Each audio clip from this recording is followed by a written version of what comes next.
ನಮಸ್ಕಾರ. ಪ್ರಯತ್ನ ಎಜುಕೇಷನ್ ಚಾನಲ್ಗೆ ಸ್ವಾಗತ ಹಾಗೂ ಸುಸ್ವಾಗತ.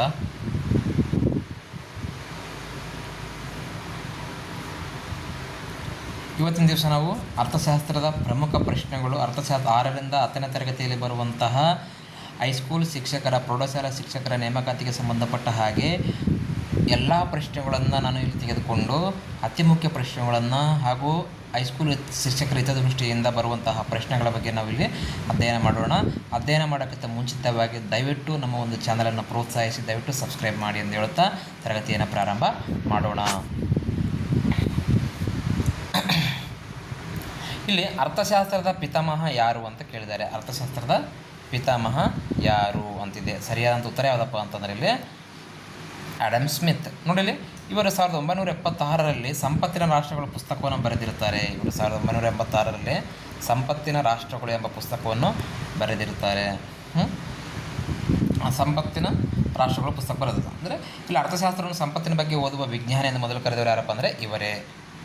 ರಾಷ್ಟ್ರಗಳ ಸಂಪತ್ತು ಎಂಬ ಪುಸ್ತಕ ಬರೆಯುತ್ತಾರೆ. ಅರ್ಥಶಾಸ್ತ್ರ ಪದವು ಯಾವ ಭಾಷೆಯ ಪದದಿಂದ ಬಂದಿದೆ? ಇಲ್ಲಿ ಲ್ಯಾಟಿನ್, ಇಂಗ್ಲೀಷ್, ಗ್ರೀಕ್, ಫ್ರೆಂಚ್. ಇಲ್ಲಿ ಸರಿಯಾದ ಉತ್ತರ ಯಾವುದಪ್ಪ ಅಂತಂದರೆ ಗ್ರೀಕ್ ಭಾಷೆಯಿಂದ ಬಂದಂತಹ ಪದವಾಗಿದೆ. ನೋಡ್ರಿ, ಐಕೋಸ್ ಅಂದರೆ ಮನೆ, ನೋಮಾಸ್ ಅಂದರೆ ನಿರ್ವಹಣೆ. ಅಂದರೆ ಎರಡೂ ಪದಗಳು ಗ್ರೀಕ್ ಪದಗಳಿಂದ ಬಂದಿದೆ. ಅಂದರೆ ಮನೆಯ ನಿರ್ವಹಣೆ ಎಂದರ್ಥ. ಇಲ್ಲಿ ಉತ್ಪಾದನೆಯ 4 ಅಂಗಗಳಲ್ಲಿ ಸಂಘಟನೆಯ ಪ್ರತಿಫಲ ಯಾವುದು? ಬಡ್ಡಿ, ಕೂಲಿ, ಲಾಭ, ಗೇಣಿ. ಸರಿಯಾದಂಥ ಉತ್ತರ ಯಾವುದಪ್ಪ ಅಂತಂದರೆ ಲಾಭ. ಸರಿಯಾದಂಥ ಉತ್ತರ ಲಾಭ. ಇನ್ನು ಭೂಮಿಗೆ ಗೇಣಿ, ಶ್ರಮಕ್ಕೆ ಕೂಲಿ, ಬಂಡವಾಳಕ್ಕೆ ಬಡ್ಡಿ ಸಿಕ್ಕರೆ ರಿಸ್ಕ್ ತಗೊಂಡು ಉದ್ಯಮ ನಡೆಸುವ ಮಾಲೀಕನಿಗೆ ಲಾಭ ಸಿಗುತ್ತದೆ. ನೋಡಿ, ಭೂಮಿಗೆ ಏನು ಸಿಗುತ್ತೆ? ಗೇಣಿ. ಶ್ರಮಕ್ಕೆ ಕೂಲಿ, ಬಂಡವಾಳಕ್ಕೆ ಬಡ್ಡಿ ಸಿಗುತ್ತೆ. ಸಂಘಟನೆ ಏನು ಸಿಗುತ್ತಪ್ಪ ಅಂತಂದರೆ ಲಾಭ. ಈ ಕೊರತೆಯ ವ್ಯಾಖ್ಯಾನವನ್ನು ನೀಡಿದವರು ಯಾರು? ಕೊರತೆ ವ್ಯಾಖ್ಯಾನವನ್ನು ನೀಡಿದವರು ಯಾರಪ್ಪ? Adam Smith, Lionel Robbins, Marshall Samuelson. ಇಲ್ಲಿ ಸರಿಯಾದ ಉತ್ತರ ಯಾರಪ್ಪ ಅಂತಂದರೆ ಲಿಯೋನೆಲ್ ರಾಬಿನ್ಸನ್. ನೋಡಿಲಿ, ಮನುಷ್ಯನ ಬಯಕೆಗಳು ಅನಂತ, ಆದರೆ ಸಂಪನ್ಮೂಲಗಳು ಕಡಿಮೆ ಇವೆ. ಈ ಕೊರತೆಯನ್ನು ನಿಭಾಯಿಸುವುದೇ ಅರ್ಥಶಾಸ್ತ್ರ ಎಂದು ಹೇಳಿರ್ತಾರೆ. ಯಾರಪ್ಪ ಅಂದರೆ ಲಿಯೋನೆಲ್ ರಾಬಿನ್ಸನ್ ಅವರು. ಇನ್ನು ಸೂಕ್ಷ್ಮ, ಮೈಕ್ರೋ ಮತ್ತು ಸಮಗ್ರ, ಮ್ಯಾಕ್ರೋ ಎಂಬ ಪದಗಳನ್ನು ಮೊದಲು ಬಳಸಿದವರು ಯಾರು? ಸೂಕ್ಷ್ಮ ಮತ್ತು ಸಮಗ್ರ ಎಂಬ ಪದಗಳನ್ನು ಮೊದಲು ಬಳಸಿದವರು ಯಾರು? Adam Smith, Ragnar Frisch, Marshall Samuelson. ಇಲ್ಲಿ ಸರಿಯಾದಂಥ ಉತ್ತರ ಏನಪ್ಪ ಅಂತಂದರೆ ರ್ಯಾಗ್ನರ್ ಪ್ರಿಸ್. ನೋಡಿಲಿ, 1933ರಲ್ಲಿ ಅವರು ಅರ್ಥಶಾಸ್ತ್ರವನ್ನು 2 ಭಾಗವಾಗಿ ವಿಂಗಡಿಸಿದರು. ಮೈಕ್ರೋ ಎಂದರೆ ಒಂದು ಘಟಕದ ಬಗ್ಗೆ, ಮ್ಯಾಕ್ರೋ ಎಂದರೆ ಇಡೀ ದೇಶದ ಬಗ್ಗೆ ಓದುವುದಾಗಿರುತ್ತೆ. ಇನ್ನು ಆರ್ಥಿಕ ವಲಯಗಳು, ಸೆಕ್ಟರ್ಸ್. ಮೀನುಗಾರಿಕೆ ಮತ್ತು ಗಣಿಗಾರಿಕೆ ಯಾವ ವಲಯಕ್ಕೆ ಸೇರುತ್ತದೆ? ಪ್ರಾಥಮಿಕ ವಲಯ, ದ್ವಿತೀಯ ವಲಯ, ತೃತೀಯ ವಲಯ, ಯಾವುದೂ ಅಲ್ಲ. ಇಲ್ಲಿ ಸರಿಯಾದಂಥ ಉತ್ತರ ಯಾವುದಪ್ಪ ಅಂತಂದರೆ ಅದು ಪ್ರಾಥಮಿಕ ವಲಯ. ನೋಡಲಿ, ಪ್ರಕೃತಿಯಿಂದ ನೇರವಾಗಿ ಪಡೆಯುವಂತಹ ಎಲ್ಲವೂ ಕೃಷಿ ಹಾಗೂ ಪ್ರಾಥಮಿಕ ವಲಯಕ್ಕೆ ಸೇರುತ್ತವೆ. ಇನ್ನು ಪ್ರಶ್ನೆ ಸಂಖ್ಯೆ 7, ಸಾರಿಗೆ, ಬ್ಯಾಂಕಿಂಗ್, ಶಿಕ್ಷಣ ಯಾವ ವಲಯಕ್ಕೆ ಸೇರುತ್ತದೆ? ಇಲ್ಲಿ ಸರಿಯಾದ ಉತ್ತರ ಯಾವುದಪ್ಪ ಅಂತಂದರೆ ಅದು ಪ್ರಾಥಮಿಕ ವಲಯ, ದ್ವಿತೀಯ ವಲಯ, ತೃತೀಯ ವಲಯ, ಯಾವುದೂ ಅಲ್ಲ ಅಂತ ಕೇಳಿದ. ಸಾರಿಗೆ, ಬ್ಯಾಂಕಿಂಗ್, ಶಿಕ್ಷಣ ನಿಮಗೆಲ್ಲ ಗೊತ್ತಿವೆ. ಸೇವೆಯನ್ನು ಸಲ್ಲಿಸುವಂಥ ಯಾವ್ಯಾವೆಲ್ಲವೂ ತೃತೀಯ ವಲಯಕ್ಕೆ ಸೇರುತ್ತವೆ. ಇದನ್ನು ಸೇವಾ ವಲಯ ಎನ್ನಲಾಗುತ್ತದೆ. ಈಗಾಗಲೇ ಹೇಳಿದೆ. ಇಲ್ಲಿ ಯಾವುದೇ ವಸ್ತುವನ್ನು ತಯಾರು ಮಾಡುವುದಿಲ್ಲ, ಬದಲಿಗೆ ಜನರಿಗೆ ಸೇವೆಯನ್ನು ನೀಡಲಾಗುತ್ತದೆ. ಅದರಿಂದ ಇದನ್ನು ತೃತೀಯ ವಲಯಕ್ಕೆ ಸೇರ್ತವೆ. ನಾವಿಲ್ಲಿ ತೃತೀಯ ವಲಯಕ್ಕೆ ಇನ್ನೊಂದು ಹೆಸರು ಸೇವಾ ವಲಯ. ಇನ್ನು ಮರೆಮಾಚಿದ ನಿರುದ್ಯೋಗ ಎಲ್ಲಿ ಕಂಡು ಬರುತ್ತದೆ? ಮರೆಮಾಚಿದ ನಿರುದ್ಯೋಗ ಎಲ್ಲಿ ಕಂಡು ಬರುತ್ತೆ? ಕೈಗಾರಿಕೆಯಲ್ಲಿ, ಸಾಫ್ಟ್ವೇರ್ ಕಂಪನಿಯಲ್ಲಿ, ಕೃಷಿ ವಲಯದಲ್ಲಿ, ಶಿಕ್ಷಣದಲ್ಲಿ. ನೋಡಿ, ಸರಿಯಾದ ಉತ್ತರ ಏನಪ್ಪ? ಮರೆಮಾಚಿದ ನಿರುದ್ಯೋಗ ಕೃಷಿ ವಲಯದಲ್ಲಿ ಕಂಡು ಬರುತ್ತೆ. ಯಾತಕ್ಕಪ್ಪ? ಒಂದು ಹೊಲದಲ್ಲಿ ಕೆಲಸ ಮಾಡಲು 2 ಸಾಕು, ಆದರೆ ಅಲ್ಲಿ 5 ಕೆಲಸ ಮಾಡುತ್ತಿದ್ದರೆ ಉಳಿದ 3 ಮರೆಮಾಚಿದ ನಿರುದ್ಯೋಗಿಗಳು ಎನ್ನುತ್ತೇವೆ. ಏನಂತ ಕರಿತೇವೆ? ಮರೆಮಾಚಿದ ನಿರುದ್ಯೋಗಿಗಳೆಂದು ಕರೆಯುತ್ತೇವೆ. ಇನ್ನು ರಾಷ್ಟ್ರೀಯ ಆದಾಯ ಮತ್ತು ಅಭಿವೃದ್ಧಿಗೆ ಬರೋದಾದರೆ, ಭಾರತದ ರಾಷ್ಟ್ರೀಯ ಆದಾಯವನ್ನು ಮೊದಲು ಲೆಕ್ಕ ಹಾಕಿದವರು ಯಾರು? ಭಾರತದ ರಾಷ್ಟ್ರೀಯ ಆದಾಯವನ್ನು ಮೊದಲು ಲೆಕ್ಕ ಹಾಕಿದವರು ದಾದಾಬಾಯಿ ನವರೋಜಿ, ಅಮರ್ತ್ಯ ಸೇನ್, ಮಹಲ್ನೋಬಿಸ್, VKR ರಾವ್. ಇಲ್ಲಿ ಸರಿಯಾದ ಉತ್ತರ ಏನಪ್ಪ ಅಂದರೆ ದಾದಾಬಾಯಿ ನವರೋಜಿ. ನೋಡಿಲಿ, ಇವರು 1867-68ರಲ್ಲಿ ಮೊದಲ ಬಾರಿಗೆ ರಾಷ್ಟ್ರೀಯ ಆದಾಯವನ್ನು ಲೆಕ್ಕ ಹಾಕ್ತಾರೆ. ಇವರನ್ನು ಭಾರತದ ವೃದ್ಧ ಪಿತಾಮಹ ಎನ್ನಲಾಗುತ್ತದೆ. ದಾದಾಬಾಯಿ ನವರೋಜಿನ ಕರಿತೀವಿ ಭಾರತದ ವೃದ್ಧ ಪಿತಾಮಹ. ಇವರು ಭಾರತದಲ್ಲಿ ಏನು ಮಾಡಿದ್ರಪ್ಪ ಅಂದರೆ ಮೊದಲ ರಾಷ್ಟ್ರೀಯ ಆದಾಯವನ್ನು ಲೆಕ್ಕ ಹಾಕ್ತಾರೆ. ಇನ್ನು ತಲಾ ಆದಾಯಕ್ಕೆ ಬರೋದಾದರೆ ಪರ್ ಕ್ಯಾಪಿಟಾ ಇನ್ಕಮ್ ಎಂದರೇನು? ತಲಾ ಆದಾಯ ಎಂದರೇನು? ಶ್ರೀಮಂತರ ಆದಾಯ, ದೇಶದ ಸರಾಸರಿ ವ್ಯಕ್ತಿಯ ಆದಾಯ, ಸರ್ಕಾರದ ಆದಾಯ, ರಫ್ತಿನ ಆದಾಯ. ಇಲ್ಲಿ ಸರಿಯಾದ ಉತ್ತರ ಏನಪ್ಪ ಅಂದರೆ ದೇಶದ ಸರಾಸರಿ ವ್ಯಕ್ತಿಯ ಆದಾಯ. ಇನ್ನು ವಿವರಣೆ. ದೇಶದ ಒಟ್ಟು ಆದಾಯವನ್ನು ಒಟ್ಟು ಜನಸಂಖ್ಯೆಯಿಂದ ಭಾಗಿಸಿದಾಗ ಬರುವ ಮೊತ್ತವೇ ತಲಾದಾಯ. ನೋಡಿಲಿ, ದೇಶದ ಒಟ್ಟು ಆದಾಯವನ್ನು ಒಟ್ಟು ಜನಸಂಖ್ಯೆಯಿಂದ ಭಾಗಿಸಿದಾಗ ಬರುವ ಮೊತ್ತವೇ ಏನಾಗಿರುತ್ತಪ್ಪ ಅಂತಂದರೆ ತಲಾದಾಯ ಆಗಿರುತ್ತೆ. ಇದು ಜನರ ಜೀವನ ಮಟ್ಟವನ್ನು ತೋರಿಸುತ್ತದೆ. ಇನ್ನು HDI ಮಾನವ ಅಭಿವೃದ್ಧಿ ಸೂಚ್ಯಂಕವನ್ನು ಸಿದ್ಧಪಡಿಸಿದವರು ಯಾರು? ವುಮೆನ್ ಡೆವಲಪ್ಮೆಂಟ್ ಇಂಡೆಕ್ಸನ್ನು ಸಿದ್ಧಪಡಿಸಿದವರು ಯಾರು? ಅಮರ್ತ್ಯ ಸೇನ್ ಮತ್ತು ಮೆಹಬೂಬ್ ಉಲ್ ಹಕ್, ಆಡಮ್ ಸ್ಮಿತ್, ಗಾಂಧೀಜಿ, ನೆಹರು. ಇಲ್ಲಿ ವುಮೆನ್ ಡೆವಲಪ್ಮೆಂಟ್ ಇಂಡೆಕ್ಸ್ HDI ಅಭಿವೃದ್ಧಿ ಸೂಚ್ಯಂಕವನ್ನು ಸಿದ್ಧಪಡಿಸಿದವರು ಯಾರಪ್ಪ ಅಂತಂದರೆ ಅಮರ್ತ್ಯ ಸೇನ್ ಮತ್ತು ಮೆಹಬೂಬ್ ಉಲ್ ಹಕ್. ನೋಡ್ರಿ, ಸರಿ ಅಂತ ಉತ್ತರ ಅಮರ್ತ್ಯ ಸೇನ್ ಮತ್ತು ಮೆಹಬೂಬ್ ಉಲ್ ಹಕ್. ಕೇವಲ ಆದಾಯವಲ್ಲದೆ ಶಿಕ್ಷಣ ಮತ್ತು ಆರೋಗ್ಯವು ಅಭಿವೃದ್ಧಿಯ ಭಾಗ ಎಂದು ಇವರು ತೋರಿಸಿಕೊಟ್ಟರು. ನೋಡ್ರಿ, ಕೇವಲ ಆದಾಯ ಅಲ್ಲದೆ ಶಿಕ್ಷಣ ಮತ್ತು ಆರೋಗ್ಯವೂ ಸಹ ಅಭಿವೃದ್ಧಿಯ ಒಂದು ಭಾಗ ಎಂದು ಇವರು ತೋರಿಸಿಕೊಡ್ತಾರೆ. ನೆಕ್ಸ್ಟ್, ಹಣ ಮತ್ತು ಬ್ಯಾಂಕಿಂಗ್ಗೆ ಬರೋದಾದರೆ ಭಾರತದ ಕೇಂದ್ರೀಯ ಬ್ಯಾಂಕ್ ಯಾವುದು? SBI, Canara bank, RBI, HDFC. ಇಲ್ಲಿ ಭಾರತದ ಕೇಂದ್ರೀಯ ಬ್ಯಾಂಕ್ ಯಾವುದಪ್ಪ ಅಂದರೆ ಅದು ರಿಸರ್ವ್ ಬ್ಯಾಂಕ್. ಯಾವುದಪ್ಪ ಅಂದರೆ ರಿಸರ್ವ್ ಬ್ಯಾಂಕ್. ಇನ್ನು ನೋಡಿ, 1935 ಸ್ಥಾಪನೆ ಆಯಿತು. ರಿಸರ್ವ್ ಬ್ಯಾಂಕ್ ಆಫ್ ಇಂಡಿಯಾ ಯಾವಾಗ ಸ್ಥಾಪನೆ ಆಯ್ತಪ್ಪ ಅಂದರೆ 1935. ಇದು ನೋಟು ಮುದ್ರಿಸುವುದು ಮತ್ತು ಇತರ ಬ್ಯಾಂಕುಗಳನ್ನು ನಿಯಂತ್ರಿಸುವ ಕೆಲಸವನ್ನು ಮಾಡುತ್ತದೆ. ಇನ್ನು ರೆಪೋ ರೇಟ್ ಎಂದರೇನು? ಜನರಿಗೆ ಸಿಗುವ ಬಡ್ಡಿ. RBI ಬ್ಯಾಂಕುಗಳಿಗೆ ನೀಡುವ ಸಾಲದ ಬಡ್ಡಿ ದರ. ಬ್ಯಾಂಕುಗಳು ಜನರಿಗೆ ನೀಡುವ ಬಡ್ಡಿ. ವಿದೇಶಿ ಸಾಲ. ಇಲ್ಲಿ ರೆಪೋ ರೇಟ್ ಅಂದರೆ ನಿಮ್ಗೆ ಗೊತ್ತು.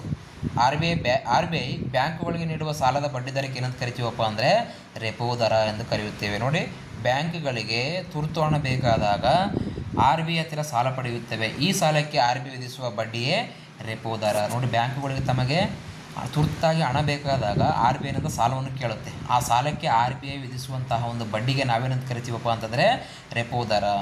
ಇನ್ನು ಬ್ಯಾಂಕುಗಳಿಂದ RBI ಹಣವನ್ನು ತೆಗೆದುಕೊಂಡಾಗ ಅದಕ್ಕೆ ವಿಧಿಸುವಂತಹ ಒಂದು ಇದಕ್ಕೆ ಏನಂತ ಕರಿತೀವಪ್ಪ ಅಂದರೆ ರಿವರ್ಸ್ ರೆಪೋ ರೇಟ್ ಅಂತ ಹೇಳಿ ನಾವಿಲ್ಲಿ ಕರೆಯುತ್ತೇವೆ. ಇನ್ನು ನಬಾರ್ಡ್ ಯಾವಾಗ ಸ್ಥಾಪನೆ ಆಯಿತು? National agriculture bank for rural development ಏನು ಬರುತ್ತಲ್ಲ, ಈ ನಬಾರ್ಡ್ ಅನ್ನೋದು ಯಾವಾಗ ಸ್ಥಾಪನೆ ಆಯ್ತಪ್ಪ? 1950, 1982, 1991, 1935 ಅಂತಿದೆ. ಇಲ್ಲಿ ನಬಾರ್ಡ್ ಸ್ಥಾಪನೆ ಆದದ್ದು ಯಾವಾಗಪ್ಪ ಅಂದರೆ 1982. ನೋಡಿ, ಇದು ಕೇವಲ ಗ್ರಾಮೀಣಾಭಿವೃದ್ಧಿ ಮತ್ತು ಕೃಷಿ ಬ್ಯಾಂಕುಗಳಿಗೆ ಹಣಕಾಸಿನ ನೆರವು ನೀಡಲು ಸ್ಥಾಪನೆಯಾದ ಬ್ಯಾಂಕ್. ಇದು ಗ್ರಾಮೀಣ ಮತ್ತು ಕೃಷಿ ಬ್ಯಾಂಕ್ಗಳಿಗೆ ಹಣಕಾಸಿನ ನೆರವು ನೀಡಲು ಸ್ಥಾಪನೆಯಾದಂಥ ಬ್ಯಾಂಕ್ ಯಾವುದಪ್ಪ ಅಂದರೆ ನಬಾರ್ಡ್. ಇನ್ನು ಹಣ ಮತ್ತು ಬ್ಯಾಂಕಿಂಗ್ಗೆ ಮನಿ ಆ್ಯಂಡ್ ಬ್ಯಾಂಕಿಂಗ್ ಬರೋದಾದರೆ ವಸ್ತು ವಿನಿಮಯ ಪದ್ಧತಿಯಲ್ಲಿ ಬಾರ್ಟರ್ ಸಿಸ್ಟಮ್ ಇರುವ ಮುಖ್ಯ ತೊಂದರೆ ಏನು? ವಸ್ತು ವಿನಿಮಯ ಪದ್ಧತಿಯಲ್ಲಿರುವಂತಹ ಮುಖ್ಯ ತೊಂದರೆ ಏನು? What is the problem of the barter system ಅಂತ ಹೇಳಿದರೆ ಅಲ್ಲಿ ಹಣದ ಕೊರತೆ, ವಸ್ತುಗಳ ಕೊರತೆ, ಬಯಕೆಗಳ ದ್ವಿಮುಖ ಹೊಂದಾಣಿಕೆಯ ಕೊರತೆ, ಸಾರಿಗೆ ತೊಂದರೆ. ಇಲ್ಲಿ ಸರಿಯಾದ ಉತ್ತರ ಏನಪ್ಪ ಅಂದರೆ ವಸ್ತು ವಿನಿಮಯ ಪದ್ಧತಿಯಲ್ಲಿ ಬಯಕೆಗಳ ದ್ವಿಮುಖ ಹೊಂದಾಣಿಕೆಯ ಕೊರತೆ ಇರುತ್ತದೆ. ಅಂದರೆ ಏನಪ್ಪ ಅಂದರೆ ಇಲ್ಲಿ ಉದಾಹರಣೆಗೆ ನನ್ನ ಹತ್ತಿರ ರಾಗಿ ಇದೆ. ನನಗೆ ಈಗ ಏನು ಬೇಕಾಗಿದೆಪ್ಪ ಅಂತಂದರೆ ಅಕ್ಕಿ ಬೇಕು. ಆದರೆ ಅಕ್ಕಿ ಇರುವವನಿಗೆ ರಾಗಿ ಬೇಡವಾಗಿರ್ಬೋದಲ್ಲ. ಈಗ ನನ್ನ ಹತ್ರ ರಾಗಿ ಇದೆ, ನನಗೆ ಏನು ಬೇಕು? ಅಕ್ಕಿ ಬೇಕು. ಅಕ್ಕಿ ಇರುವವನಿಗೆ ರಾಗಿ ಬೇಕಾಗಿರಲ್ಲ. ಇಂತಹ ಸಮಯದಲ್ಲಿ ವ್ಯಾಪಾರ ಕಷ್ಟವಾಗ್ತಿತ್ತು. ಇದನ್ನೇ ದ್ವಿಮುಖ ಹೊಂದಾಣಿಕೆಯ ಕೊರತೆ ಎನ್ನುತ್ತೇವೆ. ಅಂದರೆ ಇನ್ನೂ ಅರ್ಥ ಆಗಲಿಲ್ವಾ? ಇಲ್ಲೇನಪ್ಪ ಅಂತಂದರೆ ನಿಮ್ಮ ಹತ್ರ ಚಪಾತಿ ಮಾಡೋಕ್ಕೆ ಜೋಳ ಇದೆ. ಅದು ನಿಮಗೇನು ಬೇಕಾಗಿರಬೇಕು? ಚಪಾತಿ ಮಾಡೋಕ್ಕೆ ಜೋಳದಿಂದ ರೊಟ್ಟಿ ಮಾಡ್ತಾರೆ. ಆದರೆ ಚಪಾತಿ ಗೋಧಿಯಿಂದ ಮಾಡಿ. ನಿಮ್ಮ ಹತ್ರ ಗೋಧಿ ಇದೆ ಅಲ್ಲ, ನಿಮ್ಮ ಹತ್ರ ಜೋಳ ಇದೆ, ಆದರೆ ನೀವು ಚಪಾತಿ ಮಾಡಬೇಕಾಗಿದೆ. ಜೋಳ ಕೊಟ್ಟು ಗೋಧಿ ಇಸ್ಕೋಬೇಕಂತ ಪ್ರಯತ್ನ ಪಡ್ತೀರಿ. ಆದರೆ ನೀವು ಯಾರ ಹತ್ರ ಗೋಧಿ ತೊಗೊಳ್ಬೇಕಾಗಿರ್ತಾರೋ ಅವ್ರಿಗೆ ಜೋಳ ಬೇಕಾಗಿರಲ್ಲ. ಸೊ ಇದನ್ನು ನಾವೇನಂತ ಕರೀತೀವಪ್ಪ ಅಂತಂದರೆ ಬಯಕೆಗಳ ದ್ವಿಮುಖ ಹೊಂದಾಣಿಕೆಯ ಕೊರತೆ ವಸ್ತು ವಿನಿಮಯ ಪದ್ಧತಿಯಲ್ಲಿರುವಂತಹ ಪ್ರಮುಖ ತೊಂದರೆ ಆಗಿರುತ್ತೆ. ಇನ್ನು ಭಾರತದಲ್ಲಿ ಪ್ಲಾಸ್ಟಿಕ್ ಮನಿ ಎಂದು ಯಾವುದನ್ನು ಕರೆಯುತ್ತಾರೆ? ಪ್ಲಾಸ್ಟಿಕ್ ನೋಟುಗಳು, ಕ್ರೆಡಿಟ್ ಮತ್ತು ಡೆಬಿಟ್ ಕಾರ್ಡುಗಳು, ಕಪ್ಪು ಹಣ, ಚಿಲ್ಲರೆ ಕಾಸು. ಇಲ್ಲಿ ಸರಿಯಾದ ಉತ್ತರ ಏನಪ್ಪ ಅಂದರೆ ಕ್ರೆಡಿಟ್ ಮತ್ತು ಡೆಬಿಟ್ ಕಾರ್ಡುಗಳು. ಭಾರತದಲ್ಲಿ ಪ್ಲಾಸ್ಟಿಕ್ ಮನಿ ಎಂದು ಯಾವುದನ್ನು ಕರೀತಾರಪ್ಪ ಅಂತಂದರೆ ಕ್ರೆಡಿಟ್ ಮತ್ತು ಡೆಬಿಟ್ ಕಾರ್ಡುಗಳು. ನಗದಿನ ಬದಲಾಗಿ ಪ್ಲಾಸ್ಟಿಕ್ ಕಾರ್ಡ್ಗಳ ಮೂಲಕ ವ್ಯವಹಾರ ಮಾಡುವುದರಿಂದ ಇವುಗಳನ್ನು ಪ್ಲಾಸ್ಟಿಕ್ ಮನಿ ಎನ್ನಲಾಗುತ್ತದೆ. ಇನ್ನು ಬ್ಯಾಂಕುಗಳ ರಾಷ್ಟ್ರೀಕರಣದ ಮುಖ್ಯ ಉದ್ದೇಶವೇನು? ಲಾಭ ಗಳಿಸುವುದು, ಶ್ರೀಮಂತರಿಗೆ ಸಾಲ ನೀಡುವುದು, ಬ್ಯಾಂಕಿಂಗ್ ಸೌಲಭ್ಯ ಹಳ್ಳಿಗಳಿಗೆ ತಲುಪಿಸುವುದು, ವಿದೇಶಿ ಹಣ ಸಂಗ್ರಹಿಸುವುದು. ಇಲ್ಲಿ ಸರಿಯಾದಂಥ ಉತ್ತರ ಏನಪ್ಪ ಅಂತಂದರೆ ಬ್ಯಾಂಕಿಂಗ್ ಸೌಲಭ್ಯ ಹಳ್ಳಿಗಳಿಗೆ ತಲುಪಿಸುವುದು. ಬ್ಯಾಂಕಿಂಗ್ ಸೌಲಭ್ಯ ಹಳ್ಳಿಗಳಿಗೆ ತಲುಪಿಸುವುದು. ನೋಡಿಲಿ, ಖಾಸಗಿ ಬ್ಯಾಂಕುಗಳು ಕೇವಲ ನಗರಗಳಿಗೆ ಸೀಮಿತವಾಗಿದ್ದವು. ಬಡವರಿಗೂ ಮತ್ತು ರೈತರಿಗೂ ಸಿಗಲಿ ಎಂದು ಇಂದಿರಾ ಗಾಂಧಿಯವರು ಬ್ಯಾಂಕುಗಳನ್ನು ರಾಷ್ಟ್ರೀಕರಣ ಮಾಡಿದರು. ಇದು ಬ್ಯಾಂಕುಗಳ ರಾಷ್ಟ್ರೀಕರಣದ ಮುಖ್ಯ ಉದ್ದೇಶ. ಇನ್ನು ಭಾಗ 6, ಸಾರ್ವಜನಿಕ ಹಣಕಾಸು ಮತ್ತು ಬಜೆಟ್. ವಿತ್ತೀಯ ನೀತಿಯನ್ನು ರೂಪಿಸುವವರು ಯಾರು? ಅಂದರೆ ಫಿಸ್ಕಲ್ ಪಾಲಿಸಿಯನ್ನು ರೂಪಿಸುವವರು ಯಾರು? ವಿತ್ತೀಯ ನೀತಿ RBI, ಸರ್ಕಾರ, ಸುಪ್ರೀಂ ಕೋರ್ಟ್, ವಿಶ್ವ ಬ್ಯಾಂಕ್. ಇಲ್ಲಿ ಸರಿಯಾದ ಉತ್ತರ ಏನಪ್ಪ ಅಂತಂದರೆ ವಿತ್ತೀಯ ನೀತಿಯನ್ನು ರೂಪಿಸುವವರು ಯಾರಪ್ಪ ಅಂದರೆ ಸರ್ಕಾರ. ನೋಡಿರಿ, ದೇಶದ ತೆರಿಗೆ ಮತ್ತು ವೆಚ್ಚದ ಬಗ್ಗೆ ಸರ್ಕಾರಗಳು ಕೈಗೊಳ್ಳುವ ನಿರ್ಧಾರಗಳೇ ವಿತ್ತೀಯ ನೀತಿ. ದೇಶದ ತೆರಿಗೆ ಮತ್ತು ವೆಚ್ಚದ ಬಗ್ಗೆ ಸರ್ಕಾರಗಳು ಕೈಗೊಳ್ಳುವ ನೀತಿಗಳು ಏನಪ್ಪ ಅಂದರೆ ವಿತ್ತೀಯ ನೀತಿ. ಗಮನಿಸಿ, ಇಲ್ಲೇನಪ್ಪ ಅಂದರೆ ಆ ಹಣಕಾಸು ನೀತಿಯನ್ನು ರೂಪಿಸುವುದು RBI ರೂಪಿಸುತ್ತದೆ. ವಿತ್ತೀಯ ನೀತಿಯನ್ನು ರೂಪಿಸುವುದು ಯಾರಪ್ಪ ಅಂದರೆ ಸರ್ಕಾರ. ಗೊತ್ತಿರಬೇಕಿಲ್ಲಿ, ಹಣಕಾಸು ನೀತಿಯನ್ನು ರೂಪಿಸುವವರು RBI ಆದರೆ ವಿತ್ತೀಯ ನೀತಿಯನ್ನು ರೂಪಿಸುವವರು ಯಾರಪ್ಪ ಅಂತಂದರೆ ಸರ್ಕಾರ. ನೇರ ತೆರಿಗೆ ಎಂದರೇನು? ಎಲ್ಲವೂ ದೇಶದ ತೆರಿಗೆ ಮತ್ತು ವೆಚ್ಚದ ಬಗ್ಗೆ ಸರ್ಕಾರ ಕೈಗೊಳ್ಳುವ ನಿರ್ಧಾರಗಳೇ ವಿತ್ತೀಯ ನೀತಿಯಾಗಿರುತ್ತೆ. ಇನ್ನು ಪ್ರಶ್ನೆ ಸಂಖ್ಯೆ 19 ಬರೋದಾದರೆ ನೇರ ತೆರಿಗೆ ಡೈರೆಕ್ಟ್ ಟ್ಯಾಕ್ಸ್ ಎಂದರೇನು? ಎಲ್ಲರೂ ಒಂದೇ ಸಮನಾಗಿ ಕಟ್ಟುವ ತೆರಿಗೆ, ಯಾವ ವ್ಯಕ್ತಿಯ ಮೇಲೆ ವಿಧಿಸಲಾಗುತ್ತದೋ ಆತನೇ ಪಾವತಿಸುವ ತೆರಿಗೆ, ವಸ್ತುಗಳ ಮೇಲೆ ಹಾಕುವ ತೆರಿಗೆ, ಹೋಟೆಲ್ ಬಿಲ್ ಮೇಲೆ ಹಾಕುವ ತೆರಿಗೆ. ನೇರ ತೆರಿಗೆ ಅಂತಂದರೆ ಯಾವ ವ್ಯಕ್ತಿಯ ಮೇಲೆ ವಿಧಿಸಲಾಗುತ್ತದೆಯೋ ಆತನೇ ಪಾವತಿಸುವ ತೆರಿಗೆ ಆಗಿರುತ್ತೆ.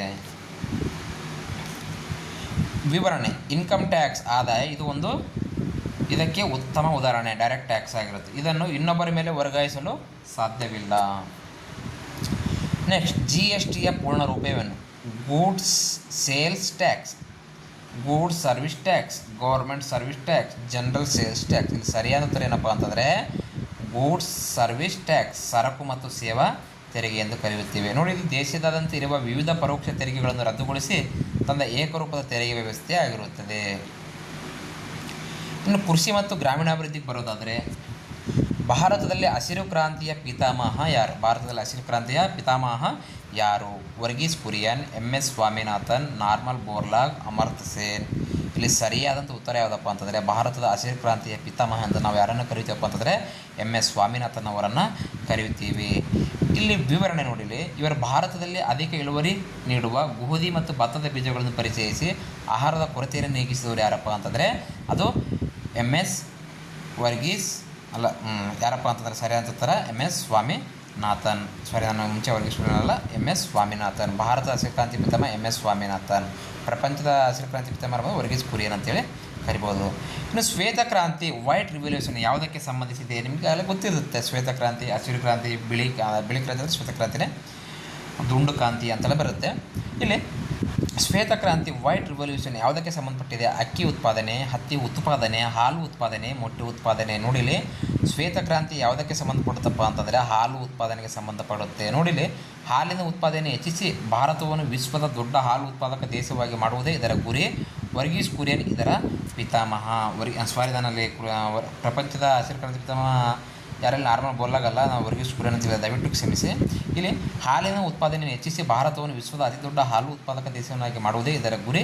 ಭಾರತದ ಹಸಿರು ಕ್ರಾಂತಿಯ ಪಿತಾಮಹ ಯಾರಪ್ಪ ಅಂತಂದರೆ ಈಗಾಗಲೇ ಹೇಳಿದೆ ನಾನು MS ಸ್ವಾಮಿನಾಥನ್. ಆದರೆ ಪ್ರಪಂಚದ ಹಸಿರು ಕ್ರಾಂತಿ ಪಿತಾಮಹ ನಾರ್ಮನ್ ಬೋರ್ಲಾಗ್. ಇಲ್ಲಿ ಶ್ವೇತ ಕ್ರಾಂತಿಯ ಪಿತಾಮಹ ಯಾರಪ್ಪ ಅಂತಂದರೆ ವರ್ಗೀಸ್ ಕುರಿಯನ್.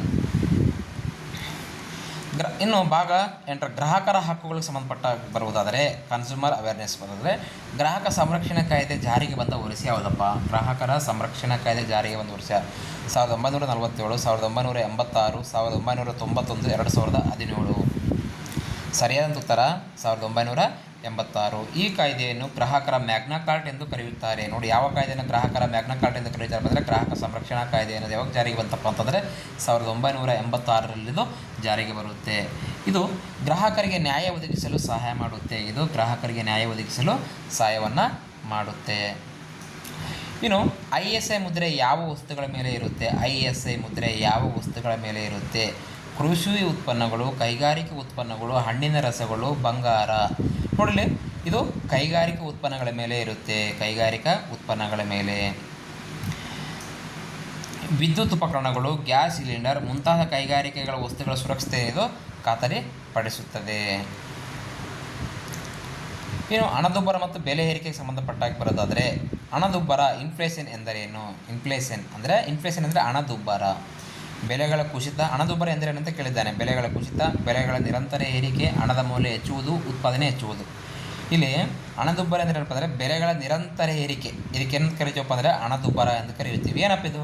ಮಾರುಕಟ್ಟೆಯಲ್ಲಿ ಸರಕುಗಳ ಬೆಲೆಗಳು ಸತತವಾಗಿ ಏರುವುದಕ್ಕೆ ಹಣದುಬ್ಬರ ಎನ್ನಲಾಗುತ್ತದೆ. ನೋಡಿ, ಮಾರುಕಟ್ಟೆಯಲ್ಲಿ ಸರಕುಗಳ ಬೆಲೆಗಳು ನಿರಂತರವಾಗಿ ಇರುತ್ತಲ್ಲ, ಹಣದುಬ್ಬರ ಅಂತ. ಇದರಿಂದ ಹಣದ ಕೊಳ್ಳುವ ಶಕ್ತಿ ಏನಾಗುತ್ತಪ್ಪ ಅಂದರೆ ಕಡಿಮೆ ಆಗುತ್ತೆ. ಇದರಿಂದ ಹಣದ ಕೊಳ್ಳುವ ಶಕ್ತಿ ಏನಾಗುತ್ತಪ್ಪ ಅಂತಂದರೆ, ನೋಡಿ, ಬೆಲೆ ಏರಿಕೆ ಆದಂತೆಲ್ಲ ಏನಾಗುತ್ತಪ್ಪ ಅಂದರೆ ಬೇಡಿಕೆ ಏನಾಗುತ್ತಪ್ಪ ಅಂದರೆ ಕಡಿಮೆ ಆಗ್ತಾ ಹೋಗುತ್ತೆ. ಇನ್ನು ಹಣದುಬ್ಬರದ ಇಳಿತ ಎಂದರೆ ಡಿಫ್ಲೇಷನ್. ನೋಡಿರಿ, ಹಣದುಬ್ಬರಕ್ಕೆ ಏನಂತ ಕರಿತೀವಿ? ಇನ್ಫ್ಲೇಷನ್. ಆದರೆ ಹಣದುಬ್ಬರ ಇಳಿತಕ್ಕೆ ಏನಂತ ಕರಿತೀವಿ? ಡಿಫ್ಲೇಷನ್ ಅಂತ ಕರಿತೀವಿ. ಈ ಹಣದುಬ್ಬರ ಇಳಿತ ಅಂದರೆ ಏನಪ್ಪ? ಬೆಲೆಗಳು ಹೆಚ್ಚುವುದು, ಬೆಲೆಗಳು ಕುಸಿಯುವುದು, ಉದ್ಯೋಗ ಹೆಚ್ಚುವುದು, ರಫ್ತು ಮಾಡುವುದು. ಇಲ್ಲಿ ಬೆಲೆಗಳು ಕುಸಿಯುವುದು. ಡಿಫ್ಲೇಷನ್ ಅಂದರೆ ಕುಸಿಯುವುದು. ನೋಡಿ, ಇಲ್ಲಿ ಹಣದುಬ್ಬರಕ್ಕೆ ವಿರುದ್ಧವಾಗಿ ಬೆಲೆಗಳು ಸಾಮಾನ್ಯ ಮಟ್ಟಕ್ಕಿಂತ ಕೆಳಗೆ ಹೋಗುವುದನ್ನು ಹಣದುಬ್ಬರ ಇಳಿತ ಎನ್ನಲಾಗುತ್ತದೆ.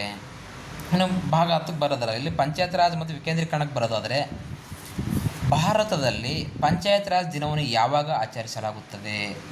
ಜನವರಿ 26, ಆಗಸ್ಟ್ 15, ಏಪ್ರಿಲ್ 24, ಅಕ್ಟೋಬರ್ 2. ಇಲ್ಲಿ ಸರಿಯಾದ ಉತ್ತರ ಏಪ್ರಿಲ್ 24 ಭಾರತದಲ್ಲಿ ಪಂಚಾಯತ್ ರಾಜ್ ದಿನವನ್ನು ನಾವು ಆಚರಣೆ ಮಾಡುತ್ತೇವೆ. ವಿವರಣೆ: 1993 ಏಪ್ರಿಲ್ 24 73ನೇ ಸಂವಿಧಾನ ತಿದ್ದುಪಡಿ ಜಾರಿಗೆ ಬಂದ ನೆನಪಿಗಾಗಿ ಇದನ್ನು ಆಚರಿಸಲಾಗುತ್ತದೆ. ನೋಡಿ, 1993 ಏಪ್ರಿಲ್ 24 73ನೇ ಸಂವಿಧಾನ ತಿದ್ದುಪಡಿ ಜಾರಿಗೆ ಬಂದ ನೆನಪಿಗಾಗಿ ಭಾರತದಲ್ಲಿ ಏಪ್ರಿಲ್ 24 ನಾವು ಪಂಚಾಯತ್ ದಿನವನ್ನು ಆಚರಣೆ ಮಾಡುತ್ತೇವೆ. ಇನ್ನು ಪ್ರಶ್ನೆ ಸಂಖ್ಯೆ 28, ಗ್ರಾಮ ಪಂಚಾಯತ್ನ ಕಾರ್ಯದರ್ಶಿ ಯಾರಾಗಿರುತ್ತಾರೆ? ಗ್ರಾಮ ಪಂಚಾಯತ್ನ ಕಾರ್ಯದರ್ಶಿ ಗ್ರಾಮ ಪಂಚಾಯತಿ ಅಧ್ಯಕ್ಷ, PDO, ತಹಸೀಲ್ದಾರ್, ಜಿಲ್ಲಾಧಿಕಾರಿ. ಇಲ್ಲಿ ಸರಿಯಾದ ಉತ್ತರ ಏನಪ್ಪ ಅಂತಂದರೆ PDO, ಪಂಚಾಯತ್ ಡೆವಲಪ್ಮೆಂಟ್ ಆಫೀಸರ್. ಗ್ರಾಮ ಪಂಚಾಯತ್ನ ಕಾರ್ಯದರ್ಶಿಯಾಗಿ ಯಾರಾಗಿರುತ್ತಪ್ಪ ಅಂತಂದರೆ PDO, ಪಂಚಾಯತ್ ಡೆವಲಪ್ಮೆಂಟ್ ಆಫೀಸರ್. ವಿವರಣೆ: ಪಂಚಾಯತ್ನ ದಿನನಿತ್ಯದ ಆಡಳಿತ ಮತ್ತು ಅಭಿವೃದ್ಧಿ ಕೆಲಸಗಳನ್ನು ನೋಡಿಕೊಳ್ಳುವ ಸರ್ಕಾರಿ ಅಧಿಕಾರಿ. ನೋಡಿ, ಪಂಚಾಯತ್ನ ದಿನನಿತ್ಯದ ಆಡಳಿತ ಮತ್ತು ಅಭಿವೃದ್ಧಿ ಕೆಲಸಗಳನ್ನು ನೋಡಿಕೊಳ್ಳುವ ಸರ್ಕಾರಿ ಅಧಿಕಾರಿ ಇವರು ಯಾರಪ್ಪ ಅಂತಂದರೆ PDOರವರು. ಇನ್ನು ಜನಸಂಖ್ಯೆ ಮತ್ತು ನಿರುದ್ಯೋಗ, ಡೆಮೋಗ್ರಫಿ ಆ್ಯಂಡ್ ಅನ್ಎಂಪ್ಲಾಯ್ಮೆಂಟ್. ನೋಡಿ, ಜನಸಂಖ್ಯಾ ಸ್ಫೋಟ ಎಂದರೇನು? ಜನಸಂಖ್ಯಾ ಸ್ಫೋಟ ಎಂದರೇನು? ಸಾವು ಹೆಚ್ಚಾಗುವುದು, ಜನನ ಮರ ಹೆಚ್ಚಾಗಿ ಮರಣ ದರ ವೇಗವಾಗಿ ಕುಸಿಯುವುದು, ಜನಸಂಖ್ಯೆ ಕಡಿಮೆ ಆಗುವುದು, ಸಾಕ್ಷರತೆ ಹೆಚ್ಚುವುದು. ನೋಡಿ, ಜನಸಂಖ್ಯೆ ಮತ್ತು ನಿರುದ್ಯೋಗ, ಜನಸಂಖ್ಯಾ ಸ್ಫೋಟ ಎಂದರೇನು? ಜನಸಂಖ್ಯೆ ಮತ್ತು ನಿರುದ್ಯೋಗಕ್ಕೆ ಸಂಬಂಧಪಟ್ಟಂತಹ ಪ್ರಶ್ನೆಗಳು, ಡೆಮೋಗ್ರಫಿ ಆ್ಯಂಡ್ ಅನ್ಎಂಪ್ಲಾಯ್ಮೆಂಟ್ಗೆ ಸಂಬಂಧಪಟ್ಟಂತಹ ಪ್ರಶ್ನೆಗಳು. ಇಲ್ಲಿ ಪ್ರಶ್ನೆ ಸಂಖ್ಯೆ 29, ಜನಸಂಖ್ಯಾ ಸ್ಫೋಟ ಎಂದರೇನು? ಸಾವು ಹೆಚ್ಚಾಗುವುದು, ಜನನ ದರ ಹೆಚ್ಚಾಗಿ ಮರಣ ದರ ವೇಗವಾಗಿ ಕುಸಿಯುವುದು, ಜನಸಂಖ್ಯೆ ಕಡಿಮೆ ಆಗುವುದು, ಸಾಕ್ಷರತೆ ಹೆಚ್ಚಾಗುವುದು. ನಿಮ್ಗೆ ಗೊತ್ತಿರುತ್ತೆ, ಇಲ್ಲಿ ಜನನ ದರ ಹೆಚ್ಚಾಗುತ್ತೆ, ಮರಣ ದರ ಕಡಿಮೆ ಆಗುತ್ತೆ. ಇದನ್ನು ಜನಸಂಖ್ಯಾ ಸ್ಫೋಟ ಎಂದು ನಾವಿಲ್ಲಿ ಕರೆಯುತ್ತೇವೆ. ನೋಡಿ, ವೈದ್ಯಕೀಯ ಸೌಲಭ್ಯಗಳಿಂದ ನಾವು ಸಾವು ಕಡಿಮೆಯಾಗಿ ಜನನ ಹೆಚ್ಚಾದಾಗ ಜನಸಂಖ್ಯೆ ಅತಿ ವೇಗವಾಗಿ ಬೆಳೆಯುವುದನ್ನೇ ಸ್ಫೋಟ ಎಂದು ಕರೆಯುತ್ತೇವೆ. ವೈದ್ಯಕೀಯ ಸೌಲಭ್ಯಗಳಿಂದ ಸಾವು ಕಡಿಮೆಯಾಗಿ ಜನನ ಹೆಚ್ಚಾದಾಗ ಜನಸಂಖ್ಯೆ ಅತಿ ವೇಗವಾಗಿ ಬೆಳೆಯುತ್ತದೆ. ಇದನ್ನು ನಾವು ಏನಂತ ಕರಿತೀವಿ ಅಂದರೆ ಜನಸಂಖ್ಯಾ ಸ್ಫೋಟ ಎಂದು ಕರೆಯುತ್ತೇವೆ. ಇನ್ನು ವಿದ್ಯಾವಂತ ನಿರುದ್ಯೋಗ ಎಲ್ಲಿ ಹೆಚ್ಚಾಗಿ ಕಂಡುಬರುತ್ತದೆ? ಹಳ್ಳಿಗಳಲ್ಲಿ, ನಗರಗಳಲ್ಲಿ, ಕೃಷಿ ಕ್ಷೇತ್ರದಲ್ಲಿ, ಗಣಿಗಾರಿಕೆಯಲ್ಲಿ. ಇಲ್ಲಿ ನಿಮ್ಗೆ ಗೊತ್ತಿರುತ್ತೆ ವಿದ್ಯಾವಂತ ನಿರುದ್ಯೋಗ ಎಲ್ಲಿ ಕಂಡುಬರುತ್ತೆ ಪದಾರ್ಥ ಹೆಚ್ಚು ನಗರಗಳಲ್ಲಿ ಕಂಡುಬರುತ್ತೆ. ನೋಡಿ, ಡಿಗ್ರಿ ಪಡೆದ ಯುವಕರಿಗೆ ಅವರ ಅರ್ಹತೆಗೆ ತಕ್ಕ ಕೆಲಸ ಸಿಗದೇ ಇರುವುದನ್ನು ನಗರ ಪ್ರದೇಶಗಳಲ್ಲಿ ಹೆಚ್ಚಾಗಿ ನಾವು ಇಲ್ಲಿ ನೋಡ್ಬೋದಾಗಿದೆ. ಇನ್ನು ವಿವಿಧ ಆರ್ಥಿಕ ಕ್ರಾಂತಿಗಳ ಬಗ್ಗೆ ನೋಡೋಣ, ರೆವಲ್ಯೂಷನ್ ಬಗ್ಗೆ ನೋಡೋಣ ನಾವಿಲ್ಲಿ. ನೀಲಿ ಕ್ರಾಂತಿ, ಬ್ಲೂ ರೆವಲ್ಯೂಷನ್ ಯಾವುದಕ್ಕೆ ಸಂಬಂಧಪಟ್ಟಿದೆ? ಪೆಟ್ರೋಲಿಯಂ, ಹಾಲು, ಮೀನುಗಾರಿಕೆ, ಹತ್ತಿ. ಇಲ್ಲಿ ಸರಿಯಾದಂತಹ ಉತ್ತರ ಯಾವುದಪ್ಪ ಅಂತಂದರೆ ಮೀನುಗಾರಿಕೆಗೆ ಸಂಬಂಧಪಟ್ಟಿದೆ. ನೋಡಿ, ನೀಲಿ ಕ್ರಾಂತಿ ಅದಕ್ಕೆ ಸಂಬಂಧಪಟ್ಟಿದೆ? ಮೀನುಗಾರಿಕೆಗೆ ಸಂಬಂಧಪಟ್ಟಿದೆ. ನೀರಿನಲ್ಲಿ ಬೆಳೆಯುವ ಮೀನು ಮತ್ತು ಇತರ ಜಲಚರಗಳ ಉತ್ಪಾದನೆ ಹೆಚ್ಚಿಸುವುದು ಇದರ ಗುರಿಯಾಗಿರುತ್ತೆ. ಇನ್ನು ಹಳದಿ ಕ್ರಾಂತಿ, ಯೆಲ್ಲೋ ರೆವಲ್ಯೂಷನ್ ಯಾವುದಕ್ಕೆ ಸಂಬಂಧಿಸಿದೆ? ಹಣ್ಣುಗಳು, ಬೇಳೆಕಾಳುಗಳು, ತೈಲಬೀಜಗಳು, ಸೂರ್ಯಕಾಂತಿ. ಇಲ್ಲಿ ಹಳದಿ ಕ್ರಾಂತಿ ನಮ್ಗೆ ಗೊತ್ತಿರ್ಬೋದು, ಇದು ತೈಲ ಬೀಜಗಳು, ಎಣ್ಣೆಕಾಳು, ಆಯಿಲ್ ಸೀಡ್ಸ್ಗೆ ಸಂಬಂಧಪಟ್ಟಿರುತ್ತೆ. ಅಲ್ಲಿ ಸೂರ್ಯಕಾಂತಿ ಅಂತ ಕೊಟ್ಟಿದ್ದೇನೆ, ಆದರೆ ಬಟ್ ಎಲ್ಲನೂ ಬರಬೇಕಲ್ಲಿ ತೈಲ ಬೀಜಗಳು. ನೋಡಿ, ಎಣ್ಣೆ ತಯಾರಿಸಲು ಬಳಸುವ ಸಾಸಿವೆ, ಶೇಂಗಾ ಮುಂತಾದ ಬೆಳೆಗಳ ಉತ್ಪಾದನೆಯನ್ನು ಹೆಚ್ಚಿಸಲು ಇದನ್ನು ತರಲಾಯಿತು. ಇದನ್ನು ಹಳದಿ ಕ್ರಾಂತಿ ಎಂದು ನಾವಿಲ್ಲಿ ಕರೆಯುತ್ತೇವೆ. ಇನ್ನು ಬೆಳ್ಳಿ ಕ್ರಾಂತಿ, ಸಿಲ್ವರ್ ರೆವಲ್ಯೂಷನ್ ಯಾವುದಕ್ಕೆ ಸಂಬಂಧಪಟ್ಟಿದೆ? ಬೆಳ್ಳಿ ಕ್ರಾಂತಿ, ಬೆಳ್ಳಿ ಗಣಿಗಾರಿಕೆ, ಮೊಟ್ಟೆ ಮತ್ತು ಕೋಳಿ ಸಾಕಣೆ, ಅಕ್ಕಿ, ರೇಷ್ಮೆ. ಈ ಬೆಳ್ಳಿ ಕ್ರಾಂತಿ ಎದಕ್ಕೆ ಸಂಬಂಧಪಟ್ಟಿದೆಪ್ಪ ಅಂದರೆ ಮೊಟ್ಟೆ ಮತ್ತು ಕೋಳಿ ಸಾಕಾಣಿಕೆ ಸಂಬಂಧಪಟ್ಟಿದೆ. ಮೊಟ್ಟೆ ಮತ್ತು ಕೋಳಿ ಸಾಕಾಣಿಕೆ. ಇನ್ನು ಅಂತಾರಾಷ್ಟ್ರೀಯ ಸಂಸ್ಥೆಗಳು, ಇಂಟರ್ನ್ಯಾಷನಲ್ ಇನ್ಸ್ಟಿಟ್ಯೂಷನ್. ವಿಶ್ವ ಬ್ಯಾಂಕ್ನ ಕೇಂದ್ರ ಕಚೇರಿಯಲ್ಲಿದೆ.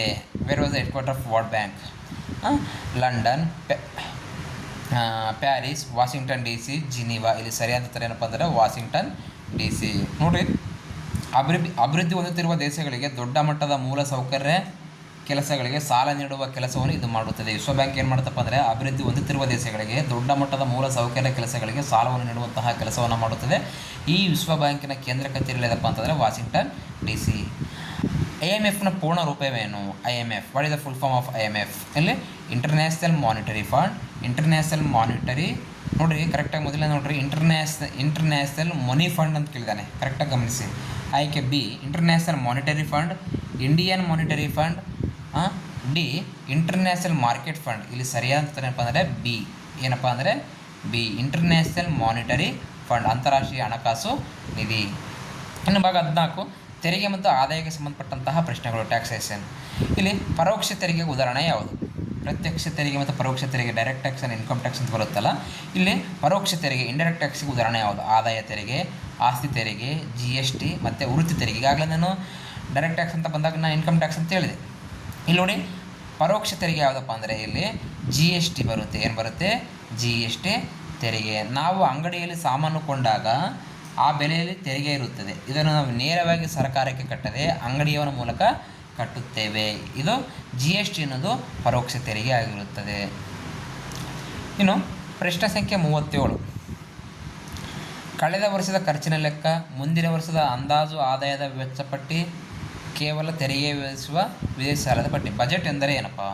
ಕಳೆದ ವರ್ಷದ ಲೆಕ್ಕದ ಖರ್ಚಿನ ಲೆಕ್ಕ, ಮುಂದಿನ ವರ್ಷದ ಸರ್ಕಾರ ಆದಾಯ ಮತ್ತು ವೆಚ್ಚದ ಪಟ್ಟಿ, ಕೇವಲ ತೆರಿಗೆ ವಿವರ, ವಿದೇಶಿ ಸಾಲದ ಪಟ್ಟಿ. ಇಲ್ಲಿ ಬಜೆಟ್ ಎಂದರೆ ಏನಪ್ಪ ಅಂತಂದರೆ ಸರಿಯಾದ ಉತ್ತರ ಮುಂದಿನ ವರ್ಷದ ಅಂದಾಜು ಆದಾಯ ಮತ್ತು ವೆಚ್ಚದ ಪಟ್ಟಿಯನ್ನು ನಾವೇನೆಂದು ಕರೆಯುತ್ತೇವಪ್ಪ ಅಂತಂದರೆ ಬಜೆಟ್ ಎಂದು ಕರೆಯುತ್ತೇವೆ. ಇನ್ನು ಗ್ರಾಹಕ ಜಾಗೃತಿಗೆ ಸಂಬಂಧಪಟ್ಟ ಹಾಗೆ ಕನ್ಸ್ಯೂಮರ್ ಅವೇರ್ನೆಸ್ ಸಂಬಂಧಪಟ್ಟಂತಹ ಪ್ರಶ್ನೆಗಳು. ಅಗ್ಮಾರ್ ಯಾವುದಕ್ಕೆ ನೀಡಲಾಗುತ್ತದೆ? ವಿದ್ಯುತ್ ಉಪಕರಣ, ಕೃಷಿ ಉಪಕರಣಗಳು, ಚಿನ್ನ, ಮೊಟ್ಟೆ. ಇಲ್ಲಿ ಕೃಷಿ ಉತ್ಪನ್ನಗಳಿಗೆ ಸಂಬಂಧಪಟ್ಟ ಹಾಗೆ ಅಗ್ಮಾರ್ಕ್ ನೀಡಲಾಗುತ್ತದೆ. ನೋಡಿಲಿ ಎಣ್ಣೆ, ತುಪ್ಪ, ಬೆಳೆಯಂತಹ ಆಹಾರ ಪದಾರ್ಥಗಳ ಶುದ್ಧತೆಯನ್ನು ಇದು ಖಾತರಿಪಡಿಸುತ್ತದೆ. ಇನ್ನು ಗ್ರಾಹಕರಿಗೆ ನ್ಯಾಯ ನೀಡುವ 3 ಹಂತದ ವ್ಯವಸ್ಥೆ ಯಾವುದು? ಗ್ರಾಹಕರಿಗೆ ನ್ಯಾಯ ನೀಡುವ 3 ಹಂತದ ವ್ಯವಸ್ಥೆ ಪಂಚಾಯತ್, ತಾಲೂಕು, ಜಿಲ್ಲಾ ವೇದಿಕೆ, ರಾಜ್ಯ ಆಯೋಗ, ರಾಷ್ಟ್ರೀಯ ಆಯೋಗ, ಹೈಕೋರ್ಟ್, ಸುಪ್ರೀಂ ಕೋರ್ಟ್ ಮತ್ತು ಪೊಲೀಸ್ ಸ್ಟೇಷನ್. ಇಲ್ಲಿ ಸರಿಯಾದ ಉತ್ತರ ಏನಪ್ಪ ಅಂತಂದರೆ ಜಿಲ್ಲಾ ವೇದಿಕೆ, ರಾಜ್ಯ ಆಯೋಗ ಮತ್ತು ರಾಷ್ಟ್ರೀಯ ಆಯೋಗ. ಇನ್ನು ನೀತಿ ಆಯೋಗಗಳು ಮತ್ತು ಯೋಜನೆಗಳು ಸಂಬಂಧಪಟ್ಟಂತಹ ಪ್ರಶ್ನೆಗಳು. NITI Aayog and plannings. ಭಾರತದಲ್ಲಿ ಯೋಜನಾ ಆಯೋಗದ ಪ್ಲಾನಿಂಗ್ ಕಮಿಷನ್ ಬದಲಾಗಿ ಬಂದ ಸಂಸ್ಥೆ ಯಾವುದಪ್ಪ? ಹಣಕಾಸು ಆಯೋಗ, ನೀತಿ ಆಯೋಗ, ರಾಷ್ಟ್ರೀಯ ಅಭಿವೃದ್ಧಿ ಮಂಡಳಿ, CSO. ಇಲ್ಲಿ ಸರಿಯಾದ ಉತ್ತರ ಯಾವುದಪ್ಪ ಅಂತಂದರೆ ನೀತಿ ಆಯೋಗ. 2015 ಜನವರಿ 1ರಿಂದ ಜಾರಿಗೆ ಬಂದಿದೆ. ನೀತಿ ಆಯೋಗ ಜಾರಿಗೆ ಬಂದರೆ 2015 ಜನವರಿ 1ರಿಂದ ಜಾರಿಗೆ ಬಂದಂತಹ ಈ ಒಂದು ಸಂಸ್ಥೆಯು ಭಾರತದ ಸರ್ಕಾರದ ಥಿಂಕ್ ಟ್ಯಾಂಕ್ ಸಂಸ್ಥೆ ಅಂತಲೇ ಕರಿತೀವಿ. ಥಿಂಕ್ ಟ್ಯಾಂಕ್ ಆಗಿ ಕೆಲಸವನ್ನು ಮಾಡುತ್ತೆ. ನೀತಿ ಆಯೋಗ ಯಾವಾಗ ಜಾರಿಗೆ ಬಂತಪ್ಪ ಅಂತಂದರೆ ಸರಿಯಾಗಿ ಗಮನದಲ್ಲಿಟ್ಟುಕೊಳ್ಳಿ, 2015 ಜನವರಿ 1ರಿಂದ ನೀತಿ ಆಯೋಗ ಜಾರಿಗೆ ಬಂದಿದೆ. ಇದು ಯೋಜನಾ ಆಯೋಗದ ಬದಲಿಗೆ ಬಂದಂತಹ ಒಂದು ಆಯೋಗ ಯಾವುದಪ್ಪ ಅಂದರೆ ನೀತಿ ಆಯೋಗ. ಇದು ಒಂದು ಸಲಹಾ ಸಂಸ್ಥೆಯಾಗಿ ಕಾರ್ಯವನ್ನು ನಿರ್ವಹಿಸುತ್ತೆ. ಇದು ಗಮನದಲ್ಲೇ ಇಟ್ಕೊಳ್ಬೇಕು. ಇನ್ನು ನೀತಿ ಎನ್ನುವುದರ ಪೂರ್ಣ ರೂಪವೇನು? ಆಯ್ಕೆ A national institute for training India, B national institution for transforming India, C new Indian training institute, D national income tax institute. ಇಲ್ಲಿ ಸರಿಯಾದ ಉತ್ತರ ಏನಪ್ಪ ಅಂದರೆ ಆಯ್ಕೆ ಸಂಖ್ಯೆ B national institution for transforming in India. National institution for transforming in India. ಇನ್ನು ಪ್ರಶ್ನೆ ಸಂಖ್ಯೆ 42. ಮೊದಲ ಪಂಚವಾರ್ಷಿಕ ಯೋಜನೆಯು ಯಾವುದಕ್ಕೆ ಅತಿ ಹೆಚ್ಚು ಆದ್ಯತೆ ನೀಡಿತು? 1951ರಿಂದ 1956ರವರೆಗೆ ಮೊದಲ ಪಂಚವಾರ್ಷಿಕ ಯೋಜನೆಯು ಯಾವುದಕ್ಕೆ ಹೆಚ್ಚಿನ ಆದ್ಯತೆ ನೀಡಿತಪ್ಪ? ಕೈಗಾರಿಕೆ, ಕೃಷಿ, ಶಿಕ್ಷಣ, ಸಾರಿಗೆ. ನೋಡಿ, ಮೊದಲ ಪಂಚವಾರ್ಷಿಕ ಯೋಜನೆ ಕೃಷಿಗೆ ಹೆಚ್ಚು ಮಹತ್ವವನ್ನು ನೀಡಿತು. ದೇಶದ ಸ್ವತಂತ್ರ ನಂತರ ಆಹಾರದ ಕೊರತೆ ಇದ್ದ ಕಾರಣ ಮೊದಲ ಯೋಜನೆ ಕೃಷಿ ಕ್ಷೇತ್ರಕ್ಕೆ ಒತ್ತು ನೀಡಿತು. ನೋಡಿರಿ, ಮೊದಲ ಕೃಷಿ ಕ್ಷೇತ್ರಕ್ಕೆ ಅತಿ ಹೆಚ್ಚು ಒತ್ತು ನೀಡಿದಪ್ಪ ಅಂದರೆ ಮೊದಲ ಪಂಚವಾರ್ಷಿಕ ಯೋಜನೆ. ಇನ್ನು ಬ್ಯಾಂಕಿಂಗ್ ಮತ್ತು ಹಣದ ಚಲಾವಣೆಗೆ ಸಂಬಂಧಪಟ್ಟ ಹಾಗೆ ಭಾರತದ ನೋಟುಗಳ ಮೇಲೆ ಇರುವ ಗವರ್ನರ್ ಅವರ ವಾಗ್ದಾನ ಯಾವುದನ್ನು ಸೂಚಿಸುತ್ತದೆ? ಹಣದ ಮೌಲ್ಯದ ಭರವಸೆ, ಬ್ಯಾಂಕಿನ ವಿಳಾಸ, ಸರ್ಕಾರದ ಆದೇಶ ಯಾವುದೂ ಅಲ್ಲ. ಇಲ್ಲಿ ಹಣದ ಮೌಲ್ಯದ ಭರವಸೆಯನ್ನು ತೋರಿಸುತ್ತದೆ. ನೋಡಿರಿ, ನಾನು ಧಾರಕನಿಗೆ ಇಂತಿಷ್ಟು ರೂಪಾಯಿಗಳನ್ನು ಪಾವತಿಸಲು ವಾಗ್ದಾನ ಮಾಡುತ್ತೇನೆ ಎಂಬ ಸಾಲು ಈ ನೋಟಿನ ಕೊಳ್ಳುವ ಶಕ್ತಿಯನ್ನು ದೃಢಪಡಿಸುತ್ತದೆ. ಇಲ್ಲಿ KYC ಎಂದರೇನು? Know your currency, know your customer, know your capital, keep your cash. ಇಲ್ಲಿ KYC ಅಂದರೆ ಏನಪ್ಪ ಅಂದರೆ ನೋ ಯುವರ್ ಕಸ್ಟಮರ್, ನಿಮ್ಮ ಗ್ರಾಹಕರನ್ನು ತಿಳಿಯಿರಿ ಅಂತಂದು KYC ಅಂತೇಳಿ ನಾವು ಇಲ್ಲಿ ಗೊತ್ತಾಗುತ್ತೆ. Know your customer. ವಿವರಣೆ: ಬ್ಯಾಂಕ್ ಖಾತೆ ತೆರೆಯಲು ವ್ಯಕ್ತಿಯ ಗುರುತು ಮತ್ತು ವಿಳಾಸದ ಪುರಾವೆ ನೀಡುವ ಪ್ರಕ್ರಿಯೆ ಇದಾಗಿರುತ್ತೆ. ಇನ್ನು ಉತ್ಪಾದನೆ ಮತ್ತು ಆದಾಯಕ್ಕೆ ಸಂಬಂಧಪಟ್ಟ ಹಾಗೆ ಸಮಗ್ರ ಅರ್ಥಶಾಸ್ತ್ರದ ಪಿತಾಮಹ ಯಾರು? ಸಮಗ್ರ ಅರ್ಥಶಾಸ್ತ್ರದ ಪಿತಾಮಹ Adam Smith, JM Keynes, Alfred Marshall, Paul Samuelson. ಇಲ್ಲಿ ಸಮಗ್ರ ಅರ್ಥಶಾಸ್ತ್ರದ ಪಿತಾಮಹ ಯಾರಪ್ಪ ಅಂತಂದರೆ JM ಕೇನ್ಸ್. ನಮ್ಗೆ ಗೊತ್ತಿರಬೇಕು, ಇಂಪಾರ್ಟೆಂಟ್ ಪ್ರಶ್ನೆ, ಇದು ಬಹುಮುಖ್ಯವಾದಂತಹ ಪ್ರಶ್ನೆ. ಇಡೀ ದೇಶದ ಆರ್ಥಿಕತೆಯನ್ನು ಒಂದು ದೊಡ್ಡ ಚಿತ್ರವಾಗಿ ನೋಡುವುದನ್ನು ಇವರು ತಮ್ಮ ಸಿದ್ಧಾಂತಗಳ ಮೂಲಕ ತಿಳಿಸಿದರು. ಸಮಗ್ರ ಅರ್ಥಶಾಸ್ತ್ರದ ಪಿತಾಮಹ ಯಾರಪ್ಪ ಅಂತಂದರೆ ಅದು JM ಕೇನ್ಸ್. ಇನ್ನು ರಾಷ್ಟ್ರೀಯ ಆದಾಯವನ್ನು ಲೆಕ್ಕ ಮಾಡುವಾಗ ಯಾವ ಬೆಲೆಯನ್ನು ಪರಿಗಣಿಸಲಾಗುತ್ತದೆ? ರಾಷ್ಟ್ರೀಯ ಆದಾಯವನ್ನು ಲೆಕ್ಕ ಮಾಡುವಾಗ ಯಾವ ಬೆಲೆಯನ್ನು ಪರಿಗಣಿಸಲಾಗುತ್ತದೆ? ಉತ್ಪಾದನಾ ವೆಚ್ಚ, ಮಾರುಕಟ್ಟೆ ಮೌಲ್ಯ, ಆಮದು ಬೆಲೆ ಯಾವುದೂ ಅಲ್ಲ. ಇಲ್ಲಿ ಸರಿಯಾದ ಉತ್ತರ ಏನಪ್ಪ ಅಂತಂದರೆ ಮಾರುಕಟ್ಟೆಯ ಮೌಲ್ಯವನ್ನು ಲೆಕ್ಕ ಹಾಕಲಾಗುತ್ತದೆ. ರಾಷ್ಟ್ರೀಯ ಆದಾಯವನ್ನು ಲೆಕ್ಕ ಮಾಡುವಾಗ ಯಾವ ಬೆಲೆಯನ್ನು ಪರಿಗಣಿಸ್ತೇವಪ್ಪ ಅಂತಂದರೆ ಅದು ಮಾರುಕಟ್ಟೆಯ ಬೆಲೆ. ಅಂತಿಮವಾಗಿ ವಸ್ತುಗಳ ಮಾರುಕಟ್ಟೆಯಲ್ಲಿ ಯಾವ ಬೆಲೆಗೆ ಮಾರಾಟವಾಗುತ್ತವೆಯೋ ಅದನ್ನೇ ಲೆಕ್ಕಕ್ಕೆ ತೆಗೆದುಕೊಳ್ಳಲಾಗುತ್ತದೆ. ಅಂತಿಮವಾಗಿ ವಸ್ತುಗಳು ಮಾರುಕಟ್ಟೆಯಲ್ಲಿ ಯಾವ ಬೆಲೆಗೆ ಮಾರಾಟವಾಗುತ್ತವೆಯೋ ಅದನ್ನು ನಾವಿಲ್ಲಿ ಲೆಕ್ಕಕ್ಕೆ ತೆಗೆದುಕೊಳ್ಳುತ್ತೇವೆ. ರಾಷ್ಟ್ರೀಯ ಆದಾಯವನ್ನು ಲೆಕ್ಕ ಮಾಡುವಾಗ ಯಾವ ಬೆಲೆಯನ್ನು ಪರಿಗಣಿಸ್ತೇವೆ ಅಂದರೆ ಅದು ಮಾರುಕಟ್ಟೆಯ ಬೆಲೆಗಳು. ಇನ್ನು ಗ್ರಾಮೀಣಾಭಿವೃದ್ಧಿ ಮತ್ತು ಸ್ತ್ರೀ ಸಬಲೀಕರಣಕ್ಕೆ ಸಂಬಂಧಪಟ್ಟಂತಹ ಪ್ರಶ್ನೆಗಳು. ಸ್ತ್ರೀ ಶಕ್ತಿ ಯೋಜನೆ ಕರ್ನಾಟಕದಲ್ಲಿ ಯಾವಾಗ ಜಾರಿಗೆ ಬಂತು? 1995, 2000, 2005, 2010. ನೋಡಿಲಿ, ಸ್ತ್ರೀ ಶಕ್ತಿ ಯೋಜನೆ ಆಯ್ಕೆ ಸಂಖ್ಯೆ B 2001ನೇ ಸಾಲಿನಲ್ಲಿ ಜಾರಿಗೆ ಬಂತು. ಗ್ರಾಮೀಣ ಮಹಿಳೆಯರಲ್ಲಿ ಉಳಿತಾಯದ ಮನೋಭಾವ ಬೆಳೆಸಲು ಮತ್ತು ಸಾಲ ಸೌಲಭ್ಯ ನೀಡಲು ಈ ಯೋಜನೆ ಆರಂಭವಾಯಿತು. ಯಾವ ಯೋಜನೆ ಅಂದರೆ ಸ್ತ್ರೀ ಶಕ್ತಿ ಯೋಜನೆ. ಇದು 2001ನೇ ಸಾಲಿನಲ್ಲಿ ಜಾರಿಗೆ ಬಂತು. ಇನ್ನು ಪ್ರಧಾನಮಂತ್ರಿ ಗ್ರಾಮ ಸಡಕ್ ಯೋಜನೆ ಉದ್ದೇಶವೇನಪ್ಪ? ನಗರಗಳ ಅಭಿವೃದ್ಧಿ, ಹಳ್ಳಿಗಳಿಗೆ ಸರ್ವಋತು ರಸ್ತೆ ಸಂಪರ್ಕ, ರೈಲ್ವೆ ಮಾರ್ಗ ನಿರ್ಮಾಣ, ವಿಮಾನ ನಿಲ್ದಾಣದ ನಿರ್ಮಾಣ. ಇಲ್ಲಿ ಸರಿಯಾದ ಉತ್ತರ ಏನಪ್ಪ ಅಂತಂದರೆ ಹಳ್ಳಿಗಳಿಗೆ ಸರ್ವಋತು ರಸ್ತೆ ಸಂಪರ್ಕ. ನೋಡಿರಿ, ಪ್ರಧಾನಮಂತ್ರಿ ಗ್ರಾಮ ಸಡಕ್ ಯೋಜನೆ ಏನಪ್ಪ ಅಂದರೆ ಹಳ್ಳಿಗಳಿಗೆ ರಸ್ತೆಯನ್ನು ಸಂಪರ್ಕ ಕಲ್ಪಿಸುವುದು. ಇನ್ನು ವಿವಿಧ ಕ್ರಾಂತಿಗಳು ಮತ್ತು ಆಹಾರ ಭದ್ರತೆ. ಬಾದಾಮಿ ಕ್ರಾಂತಿ ಯಾವುದಕ್ಕೆ ಸಂಬಂಧಪಟ್ಟಿದೆ? ಬಾದಾಮಿ ಬೇಳೆ, ಮಸಾಲೆ ಪದಾರ್ಥಗಳ ಉತ್ಪಾದನೆ, ಸಕ್ಕರೆ ಉತ್ಪಾದನೆ, ಚರ್ಮ. ಇದು ಮಸಾಲೆ ಪದಾರ್ಥಗಳಿಗೆ ಉತ್ಪಾದನೆಗೆ ಸಂಬಂಧಪಟ್ಟಿದೆ. ಇದು ಕ್ವಶನ್ನ ಸರಿಯಾಗಿ ನೋಡಿಕೊಳ್ಳಿ. ಇನ್ನು ದುಂಡು ಕ್ರಾಂತಿ ರೌಂಡ್ ರೆವಲ್ಯೂಷನ್ ಯಾವುದಕ್ಕೆ ಸಂಬಂಧಪಟ್ಟಿದೆ? ಟೊಮ್ಯಾಟೊ, ಈರುಳ್ಳಿ, ಆಲೂಗಡ್ಡೆ, ಸೇಬು. ನಾನು ಈಗಾಗಲೇ ಇಷ್ಟಕ್ಕೆ ಮುಂಚೆ ಹೇಳಿದ್ದೆ, ದುಂಡು ಕ್ರಾಂತಿ ಆಲೂಗಡ್ಡೆಗೆ ಸಂಬಂಧಪಟ್ಟಿದೆ. ಇನ್ನು ತೆರಿಗೆ ಮತ್ತು ಸುಂಕಗಳಿಗೆ ಸಂಬಂಧಪಟ್ಟಂತಹ ಪ್ರಶ್ನೆಗಳು. ಆಮದು ಮತ್ತು ರಫ್ತಿನ ಮೇಲೆ ವಿಧಿಸುವಂತಹ ತೆರಿಗೆಯನ್ನು ಏನೆಂದು ಕರೆಯುತ್ತೇವೆ? ಆಮದು ಮತ್ತು ರಫ್ತಿನ ಮೇಲೆ ವಿಧಿಸುವಂತಹ ತೆರಿಗೆಗಳನ್ನು ನಾವು ಏನೆಂದು ಕರೆಯುತ್ತೇವೆ? ಅಬಕಾರಿ ಸುಂಕ, ಕಸ್ಟಮ್ ಡ್ಯೂಟಿ, IT ಸೇವಾ ತೆರಿಗೆ. ಏನಂತ ಕರಿತೀವಪ್ಪ ಅಂದರೆ IT ಟ್ಯಾಕ್ಸ್ ತೆರಿಗೆ, ಸೇವಾ ತೆರಿಗೆ. ಇಲ್ಲಿ ಆಮದು ಮತ್ತು ರಫ್ತಿನ ಮೇಲೆ ವಿಧಿಸುವಂತಹ ತೆರಿಗೆಯನ್ನು ನಾವು ಕಸ್ಟಮ್ಸ್ ಡ್ಯೂಟಿ ಎಂದು ಕರೆಯುತ್ತೇವೆ. ನೋಡಿ, ವಿದೇಶದಿಂದ ವಸ್ತುಗಳನ್ನು ತರಿಸಿಕೊಂಡಾಗ ಅಥವಾ ನಾವು ವಿದೇಶಕ್ಕೆ ಕಳುಹಿಸಿದಾಗ ಗಡಿಯಲ್ಲಿ ಕಟ್ಟುವ ಸುಂಕಕ್ಕೆ ನಾವೇನಂತ ಕರಿತೀವಿ ಅಂದರೆ ಕಸ್ಟಮ್ಸ್ ಡ್ಯೂಟಿ. ಏನಂತ ಕರಿತೀವಿ? ಕಸ್ಟಮ್ ಡ್ಯೂಟಿ ಅಂತೇಳಿ ತೆರಿಗೆಯ ಹೆಸರಾಗಿರುತ್ತೆ. ಇನ್ನು ಪ್ರಗತಿಪರ ತೆರಿಗೆ, ಪ್ರೋಗ್ರೆಸಿವ್ ಟ್ಯಾಕ್ಸ್ ಎಂದರೇನು? ಎಲ್ಲರಿಗೂ ಒಂದೇ ತೆರಿಗೆ, ಆದಾಯ ಹೆಚ್ಚಾದಂತೆ ತೆರಿಗೆ ದರ ಹೆಚ್ಚಾಗುವುದು, ಬಡವರು ಮಾತ್ರ ಕಟ್ಟುವ ತೆರಿಗೆ, ಹಣವಂತರಿಗೆ ತೆರಿಗೆ ಇಲ್ಲದಿರುವುದು. ನೋಡಿರಿ, ಪ್ರಗತಿಪರ ತೆರಿಗೆ ಅಂದರೆ ಏನಪ್ಪ ಅಂತಂದರೆ ಆದಾಯ ಹೆಚ್ಚಾದಂತೆ ತೆರಿಗೆ ದರವು ಸಹ ಹೆಚ್ಚಾಗುವುದು. ಪ್ರಗತಿಪರ ತೆರಿಗೆ ಅಂದ್ರೇನು? ಆದಾಯ ಹೆಚ್ಚಾದಂತೆ ತೆರಿಗೆ ದರವು ಸಹ ಹೆಚ್ಚಾಗುತ್ತೆ. ಇದನ್ನು ನಾವು ಏನಂತ ಕರಿತೀವಿ ಅಂತಂದರೆ ಪ್ರಗತಿಪರ ತೆರಿಗೆ ಎಂದು ಕರೆಯುತ್ತೇವೆ. ಇನ್ನು ಆರ್ಥಿಕ ಸುಧಾರಣೆಗಳು, LPG ಪಾಲಿಸಿ. ಭಾರತದಲ್ಲಿ 1991ರ ಆರ್ಥಿಕ ಸುಧಾರಣೆಗಳ ಪ್ರಮುಖ ಉದ್ದೇಶವೇನಪ್ಪ? ಆರ್ಥಿಕತೆಯನ್ನು ಮುಚ್ಚುವುದು, ಜಾಗತಿಕ ಸ್ಪರ್ಧೆಗೆ ಭಾರತವನ್ನು ತೆರೆಯುವುದು, ತೆರಿಗೆ ಹೆಚ್ಚಿಸುವುದು, ಮತ್ತು ಕೇವಲ ಇದು ಕೃಷಿ ಅಭಿವೃದ್ಧಿಯಾಗಿದೆ. ಅಂದರೆ 1991ರ ಆರ್ಥಿಕ ಸುಧಾರಣೆಗಳ ಪ್ರಮುಖ ಉದ್ದೇಶ ಏನಪ್ಪ ಅಂತಂದರೆ ಜಾಗತಿಕ ಸ್ಪರ್ಧೆಗೆ ಭಾರತವನ್ನು ನಾವು ಏನು ಮಾಡಬೇಕು ಅಂದರೆ ಜಾಗತಿಕ ಸ್ಪರ್ಧೆಯಲ್ಲಿ ಭಾಗವಹಿಸುವಂತೆ ಮಾಡುವ ಒಂದು ಉದ್ದೇಶ ಆಗಿರುತ್ತೆ. ಜಾಗತಿಕ ಮಾರುಕಟ್ಟೆಯಲ್ಲಿ ಭಾರತವು ಸಹ ಇರಬೇಕು. ಏನಂತ ಹೇಳ್ತಪ್ಪ ಅಂದರೆ ನೋಡಲಿ, 1991ರಲ್ಲಿ ವಿದೇಶಿ ವಿನಿಮಯದ ಕೊರತೆಯನ್ನು ಉಂಟಾದಾಗ LPG liberalisation, privatisation and globalisation ನೀತಿಯನ್ನು ತರಲಾಯಿತು. LPG ಫುಲ್ ಫಾರ್ಮ್ ಏನಪ್ಪ ಅಂತಂದರೆ ಲಿಕ್ವಿಡ್ ಪೆಟ್ರೋಲ್ ಗ್ಯಾಸಲ್ಲಿ ಲಿಬರಲೈಸೇಷನ್, ಪ್ರೈವೇಟೈಸೇಷನ್ ಆ್ಯಂಡ್ ಗ್ಲೋಬಲೈಸೇಷನ್ ಅಂಥೇಳಿ ಈ LPG ಜಾಗತಿಕ ಸ್ಪರ್ಧೆಯಲ್ಲಿ ಭಾರತವನ್ನು ಏರ್ಪಡಿಸುವುದು ಅಂತ ಉತ್ತರ ಬರುತ್ತೆ.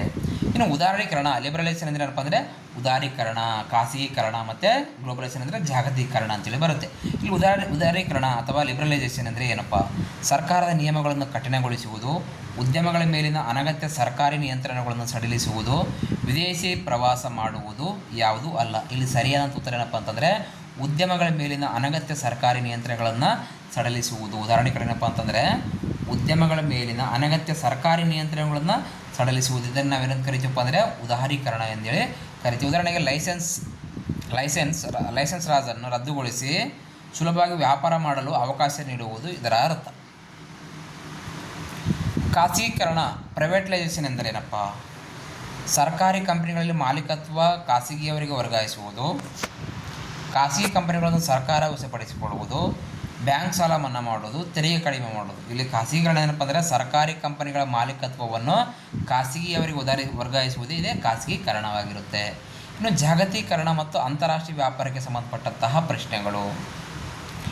ಜಾಗತೀಕರಣ ಗ್ಲೋಬಲೈಸೇಷನ್ ಎಂದರೆ ಏನಪ್ಪ? ಕೇವಲ ಒಂದು ದೇಶದ ಪ್ರಗತಿ, ದೇಶದ ಆರ್ಥಿಕತೆಯನ್ನು ವಿಶ್ವದ ಆರ್ಥಿಕತೆಯೊಂದಿಗೆ ಬೆಸೆಯುವುದು, ವಿದೇಶಕ್ಕೆ ಹೋಗುವುದು, ಸಾಲ ಪಡೆಯುವುದು. ನಿಮ್ಗೆ ಈಗಾಗಲೇ ಹೇಳಿದೆ ಜಾಗತೀಕರಣ ಏನಪ್ಪ ಅಂದರೆ ದೇಶದ ಆಯ್ಕೆ ಸಂಖ್ಯೆ ಬಿ, ದೇಶದ ಆರ್ಥಿಕತೆಯನ್ನು ವಿಶ್ವದ ಆರ್ಥಿಕತೆಯೊಂದಿಗೆ ಬೆಸೆಯುವುದಾಗಿರುತ್ತೆ.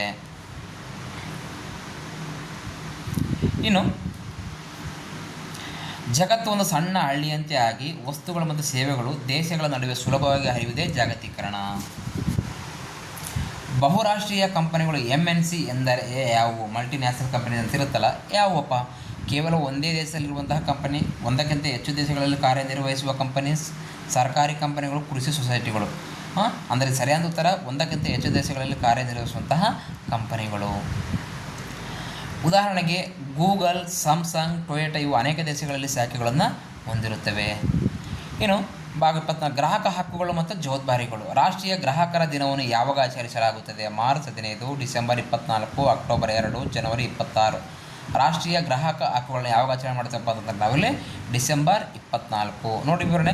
1986 ಡಿಸೆಂಬರ್ 24ರಂದು ಭಾರತದ ರಾಷ್ಟ್ರಪತಿಗಳು ಗ್ರಾಹಕ ಸಂರಕ್ಷಣಾ ಕಾಯ್ದೆಗೆ ಸಹಿ ಹಾಕಿದರು. ಇದು ಮಾರ್ಚ್ 15 ವಿಶ್ವ ಗ್ರಾಹಕರ ದಿನವಾಗಿರುತ್ತೆ. ಮಾರ್ಚ್ 15 ವಿಶ್ವ ಗ್ರಾಹಕರ ದಿನವಾಗಿರುತ್ತೆ. ರಾಷ್ಟ್ರೀಯ ಗ್ರಾಹಕರ ದಿನ ನಾವು ಡಿಸೆಂಬರ್ 24ರಂದು ಆಚರಣೆ ಮಾಡುತ್ತೇವೆ. ಅವತ್ತು ಯಾಕೆ ಆಚರಣೆ ಮಾಡ್ತೀವಪ್ಪ ಅಂದರೆ 1986 ಡಿಸೆಂಬರ್ 24ರಂದು ಭಾರತದ ರಾಷ್ಟ್ರಪತಿಗಳು ಗ್ರಾಹಕರ ಸಂರಕ್ಷಣಾ ಕಾಯ್ದೆಗೆ ಸಹಿ ಹಾಕ್ತಾರೆ. ಇನ್ನು ವಿಶ್ವ ಗ್ರಾಹಕರ ದಿನ ಯಾವಾಗಪ್ಪ ಅಂದರೆ ಮಾರ್ಚ್ 15 ವಿಶ್ವ ಗ್ರಾಹಕರ ದಿನ. ಆದರೆ ಡಿಸೆಂಬರ್ 24 ರಾಷ್ಟ್ರೀಯ ಗ್ರಾಹಕರ ದಿನ. FPO ಮುದ್ರೆ ಯಾವುದರ ಮೇಲೆ ಇರುತ್ತದೆ? ಚಿನ್ನ, ಕಬ್ಬಿಣದ ವಸ್ತುಗಳು, ಸಂಸ್ಕರಿಸಿದ ಹಣ್ಣಿನ ಉತ್ಪನ್ನಗಳು, ಹಾಲು. ಇಲ್ಲಿ FPO ಮುದ್ರೆ ಯಾವುದರ ಮೇಲೆ ಇರುತ್ತದೆ ಅಂದರೆ ಸಂಸ್ಕರಿಸಿದ ಹಣ್ಣಿನ ಉತ್ಪನ್ನಗಳು, fruit product order. Jam, juice ಅಥವಾ ಕೆಚಪ್ಗಳ ಗುಣಮಟ್ಟವನ್ನು ಇದು ಖಾತರಿಪಡಿಸುತ್ತದೆ. ಇನ್ನು ಗ್ರಾಹಕರ 6 ಮೂಲಭೂತ ಹಕ್ಕುಗಳಲ್ಲಿ ಮಾಹಿತಿ ಪಡೆಯುವ ಹಕ್ಕು ಯಾವುದನ್ನು ಒಳಗೊಂಡಿರುತ್ತೆ? ವಸ್ತುವಿನ ಬೆಲೆ, ತಯಾರಿಕೆ ದಿನಾಂಕ ತಿಳಿಯುವುದು, ಅಂಗಡಿಯ ಮಾಲೀಕನ ಬಗ್ಗೆ ತಿಳಿಯುವುದು, ಉಚಿತವಾಗಿ ಪಡೆಯುವುದು ಮತ್ತು ಯಾವುದೂ ಅಲ್ಲ. ಇಲ್ಲಿ ಗ್ರಾಹಕರ 6 ಮೂಲಭೂತ ಹಕ್ಕುಗಳಲ್ಲಿ ಮಾಹಿತಿಯನ್ನು ಪಡೆಯುವುದು ಯಾವುದನ್ನು ಒಳಗೊಂಡಿರುತ್ತಪ್ಪ ಅಂದರೆ ವಸ್ತುವಿನ ಬೆಲೆ, ತೂಕ, ಗುಣಮಟ್ಟ, ತಯಾರಿಕೆ ದಿನಾಂಕದ ಬಗ್ಗೆ ತಿಳಿಯುವುದಾಗಿರುತ್ತೆ. ಇನ್ನು ಉದ್ಯೋಗ ಮತ್ತು ಸಾಮಾಜಿಕ ಭದ್ರತೆಗೆ ಸಂಬಂಧಪಟ್ಟಂತಹ ಪ್ರಶ್ನೆಗಳು. ಕಾಲೋಚಿತ ನಿರುದ್ಯೋಗ ಎಂದರೇನು? ಓದಿದವರಿಗೆ ಕೆಲಸ ಇಲ್ಲದಿರುವುದು, ವರ್ಷದ ಕೆಲವು ಕಾಲ ಮಾತ್ರ ಕೆಲಸ ಸಿಗುವುದು, ಕಂಪನಿಗಳು ಮುಚ್ಚುವುದು, ವಯಸ್ಸಿನ ಕಾರಣ ಕೆಲಸ ಸಿಗುವುದು. ನೋಡಿ ಇಲ್ಲಿ ಸರಿಯಾದ ಉತ್ತರ ಏನಪ್ಪ ಅಂದರೆ ವರ್ಷದ ಕೆಲವು ಕಾಲ ಮಾತ್ರ ಕೆಲಸ ಇರುತ್ತೆ, ತದನಂತರ ಕೆಲಸ ಇರುವುದಿಲ್ಲ. ಇದನ್ನು ಕಾಲೋಚಿತ ನಿರುದ್ಯೋಗ ಅಂತ ಕರಿತೀವಿ. ಉದಾಹರಣೆಗೆ ರೈತರಿಗೆ ಮಳೆಗಾಲದಲ್ಲಿ ಕೆಲಸ ಇರುತ್ತದೆ, ಬೇಸಿಗೆಯಲ್ಲಿ ಕೆಲಸ ಇರುವುದಿಲ್ಲ. ಇಲ್ಲಿ ಕಾಲೋಚಿತ ನಿರುದ್ಯೋಗ ಎಂದು ನಾವಿಲ್ಲಿ ಕರೆಯುತ್ತೇವೆ. ಇನ್ನು ಸ್ತ್ರೀ ಶಕ್ತಿ ಸಂಘಗಳ ಮುಖ್ಯ ಉದ್ದೇಶ ಏನಪ್ಪ? ಸ್ತ್ರೀ ಶಕ್ತಿ ಸಂಘಗಳ ಮುಖ್ಯ ಉದ್ದೇಶ ನೋಡಿಲ್ಲಿ ಕೇವಲ ಹಬ್ಬ ಮಾಡುವುದು, ಮಹಿಳೆಯರ ಆರ್ಥಿಕ ಸಬಲೀಕರಣ, ಶಾಲೆ ನಡೆಸುವಿಕೆ, ರಾಜಕೀಯ ಪಕ್ಷ ಕಟ್ಟುವುದು. ಸ್ತ್ರೀ ಶಕ್ತಿ ಸಂಘಗಳ ಮುಖ್ಯ ಉದ್ದೇಶ ಏನಪ್ಪ ಅಂದರೆ ಮಹಿಳೆಯರ ಆರ್ಥಿಕರನ್ನಾಗೆ ಸಬಲೀಕರಣಗೊಳಿಸುವುದರ ಮುಖ್ಯ ಉದ್ದೇಶ ಆಗಿರುತ್ತೆ. ನೋಡಿ ಇಲ್ಲಿ ಮಹಿಳೆಯರನ್ನು ಆರ್ಥಿಕವಾಗಿ ನಾವು ಅವ್ರನ್ನ ಶಕ್ತರನ್ನಾಗಿ ಮಾಡಬೇಕು, ಸಬಲೀಕರಣಗೊಳಿಸಬೇಕು. ಇದೇ ಒಂದು ಸ್ತ್ರೀ ಶಕ್ತಿ ಸಂಘಗಳ ಮುಖ್ಯ ಉದ್ದೇಶವಾಗಿರುತ್ತೆ. ಇನ್ನು ವಿವಿಧ ಆರ್ಥಿಕ ಪದಕೋಶಗಳ ಬಗ್ಗೆ ನಾವು ನೋಡೋಣ. ಸೆನೆಕ್ಸ್ ಯಾವುದಕ್ಕೆ ಸಂಬಂಧಪಟ್ಟಿದೆ? ಹವಾಮಾನ, ಷೇರು ಮಾರುಕಟ್ಟೆ, ಜನಸಂಖ್ಯೆ, ತೆರಿಗೆ. ಇದು ಸೆನೆಕ್ಸ್ ಅನ್ನೋದು ಒಂದು ಷೇರು ಮಾರುಕಟ್ಟೆಗೆ, ಸ್ಟಾಕ್ ಮಾರ್ಕೆಟ್ಗೆ ಸಂಬಂಧಪಟ್ಟಂತಹ ಪದವಾಗಿದೆ. ಇದು ಮುಂಬೈ ಷೇರು ಮಾರುಕಟ್ಟೆಯ ಏರಿಳಿತವನ್ನು ಅಳೆಯುವ ಸೂಚ್ಯಂಕ. ಮುಂಬೈ ಷೇರು ಮಾರುಕಟ್ಟೆಯನ್ನು ಅಳೆಯುವ ಒಂದು ಸೂಚ್ಯಂಕ ಇದಾಗಿರುತ್ತೆ. ಸಬ್ಸಿಡಿ ಅಂದರೆ ಏನು? ದಂಡ ವಿಧಿಸುವುದು, ಸರ್ಕಾರ ನೀಡುವ ಆರ್ಥಿಕ ಸಹಾಯ, ಹೆಚ್ಚು ತೆರಿಗೆ ಹಾಕುವುದು, ಸಾಲ ಪಡೆಯುವುದು. ಇದು ಸರ್ಕಾರ ನೀಡುವ ಆರ್ಥಿಕ ಸಹಾಯಕ್ಕೆ ನಾವೇನು ಕರಿತೀವಿ? ಸಬ್ಸಿಡಿ ಅಂತ ಕರಿತೀವಿ. ಉದಾಹರಣೆಗೆ ರೈತರಿಗೆ ಗೊಬ್ಬರದ ಮೇಲೆ ಅಥವಾ ಬಡವರಿಗೆ ಗ್ಯಾಸ್ ಸಿಲಿಂಡರ್ ಮೇಲೆ ಸರ್ಕಾರ ಹಣ ನೀಡುತ್ತದೆ. ಇನ್ನು ಬಡತನ ರೇಖೆಗಿಂತ ಕೆಳಗಿರುವವರಿಗೆ ನೀಡುವ ಕಾರ್ಡ್ ಯಾವುದು? APL, BPL, Aadhaar card, PAN card. BPL card BPL ಅಂದರೆ ಬಿಲೋ ಪವರ್ಟಿ ಲೈನ್. ಇನ್ನು ರಾಷ್ಟ್ರೀಯ ಆದಾಯ ಮತ್ತು ಪುಸ್ತಕಗಳು ಸಂಬಂಧಪಟ್ಟಂತಹ ಪ್ರಶ್ನೆ. Poverty and an British rule in India ಪುಸ್ತಕವನ್ನು ಬರೆದವರು ಯಾರಪ್ಪ? Poverty and an British rule in India ಪುಸ್ತಕವನ್ನು ಬರೆದವರು was return by poverty and British rule in India. Gandhiji, Dadabhai Naoroji, BR Ambedkar, doctor BR Ambedkar, Nehru. ಸರಿಯಾದ ಉತ್ತರ ಯಾರಪ್ಪ ಅಂತಂದರೆ Dadabhai Naoroji. Poverty and an British rule in India ಎಂಬ ಪುಸ್ತಕವನ್ನು ಬರೆದವರು ಯಾರಪ್ಪ ಅಂದರೆ ದಾದಾಬಾಯಿ ನವರೋಜಿ. ಈ ಪುಸ್ತಕದಲ್ಲಿ ಇವರು ಬ್ರಿಟಿಷರು ಭಾರತದ ಸಂಪತ್ತನ್ನು ಹೇಗೆ ಲೂಟಿ ಮಾಡುತ್ತಿದ್ದಾರೆ ಎಂದು ಜಗತ್ತಿಗೆ ತೋರಿಸಿದವರು ಯಾರಪ್ಪ ಅಂತಂದರೆ ದಾದಾಬಾಯಿ ನವರೋಜಿ ಅವರು. ಇನ್ನು ಭಾರತದಲ್ಲಿ ರಾಷ್ಟ್ರೀಯ ಆದಾಯವನ್ನು ವೈಜ್ಞಾನಿಕವಾಗಿ ಮೊದಲು ಅಂದಾಜಿಸಿದವರು ಯಾರು? ಭಾರತದಲ್ಲಿ ರಾಷ್ಟ್ರೀಯ ಆದಾಯವನ್ನು ವೈಜ್ಞಾನಿಕವಾಗಿ ಮೊದಲು ಅಂದಾಜಿಸಿದವರು ಯಾರಪ್ಪ? Adam Smith, doctor VKRV Rao, Prashant Chandra Mahalanobis, Manmohan Singh. ಪ್ರಶ್ನೆ ನೋಡ್ರಿ ಮತ್ತೊಂದು, ಭಾರತದಲ್ಲಿ ರಾಷ್ಟ್ರೀಯ ಆದಾಯವನ್ನು ವೈಜ್ಞಾನಿಕವಾಗಿ ಮೊದಲು ಅಂದಾಜಿಸಿದವರು ಯಾರಪ್ಪ ಅಂತಂದರೆ ಅದೇ ಆಯ್ಕೆ ಸಂಖ್ಯೆ B, VKRV ರಾವ್. ಅಂದರೆ ಇವರು 1931-32ರಲ್ಲಿ ವೈಜ್ಞಾನಿಕ ಪದವನ್ನು ಬಳಸಿ ಭಾರತದ ಆದಾಯವನ್ನು ಲೆಕ್ಕ ಹಾಕಿದರು. ಇನ್ನು ಸುಸ್ಥಿರ ಅಭಿವೃದ್ಧಿಗೆ ಸಂಬಂಧಪಟ್ಟಂತಹ ಪ್ರಶ್ನೆಗಳು, ಸಸ್ಟೈನಬಲ್ ಡೆವಲಪ್ಮೆಂಟ್ಗೆ ಸಂಬಂಧಪಟ್ಟಂತಹ ಪ್ರಶ್ನೆಗಳು. ಸುಸ್ಥಿರ ಅಭಿವೃದ್ಧಿ ಎಂದರೇನು? ಸುಸ್ಥಿರ ಅಭಿವೃದ್ಧಿ ಎಂದರೇನಪ್ಪ? ಇದು ಕೇವಲ ಈಗಿನ ಅಭಿವೃದ್ಧಿ, ಮುಂದಿನ ಪೀಳಿಗೆಯ ಅಗತ್ಯಗಳಿಗೆ ತೊಂದರೆಯಾಗದಂತೆ ಮಾಡುವ ಅಭಿವೃದ್ಧಿ, ಅತಿ ವೇಗವಾಗಿ ಕಾರ್ಖಾನೆ ಕಟ್ಟುವುದು, ಅರಣ್ಯ ನಾಶ ಮಾಡೋದು. ಈಗಾಗಲೇ ಸುಸ್ಥಿರ ಅಭಿವೃದ್ಧಿ ಅಂದರೆ ಗೊತ್ತು, ಮುಂದಿನ ಪೀಳಿಗೆಯ ಅಗತ್ಯತೆಗಳಿಗೆ ತೊಂದರೆಯಾಗದಂತೆ ಮಾಡುವ ಅಭಿವೃದ್ಧಿಗೆ ನಾವು ಸುಸ್ಥಿರ ಅಭಿವೃದ್ಧಿ ಎಂದು ಕರೀತೀವಿ, ಸಸ್ಟೈನಬಲ್ ಡೆವಲಪ್ಮೆಂಟ್ ಅಂತ ಕರೀತೀವಿ. ನೈಸರ್ಗಿಕ ಸಂಪನ್ಮೂಲಗಳನ್ನು ನಾವು ಬಳಸುವ ಜೊತೆಗೆ ಅವು ನಮ್ಮ ಮಕ್ಕಳು, ಮೊಮ್ಮಕ್ಕಳು, ಮರಿಮೊಮ್ಮಕ್ಕಳನ್ನು ನೋಡುವ ಹಾಗೆ ಉಳಿಸುವುದೇ ಸುಸ್ಥಿರ ಅಭಿವೃದ್ಧಿ.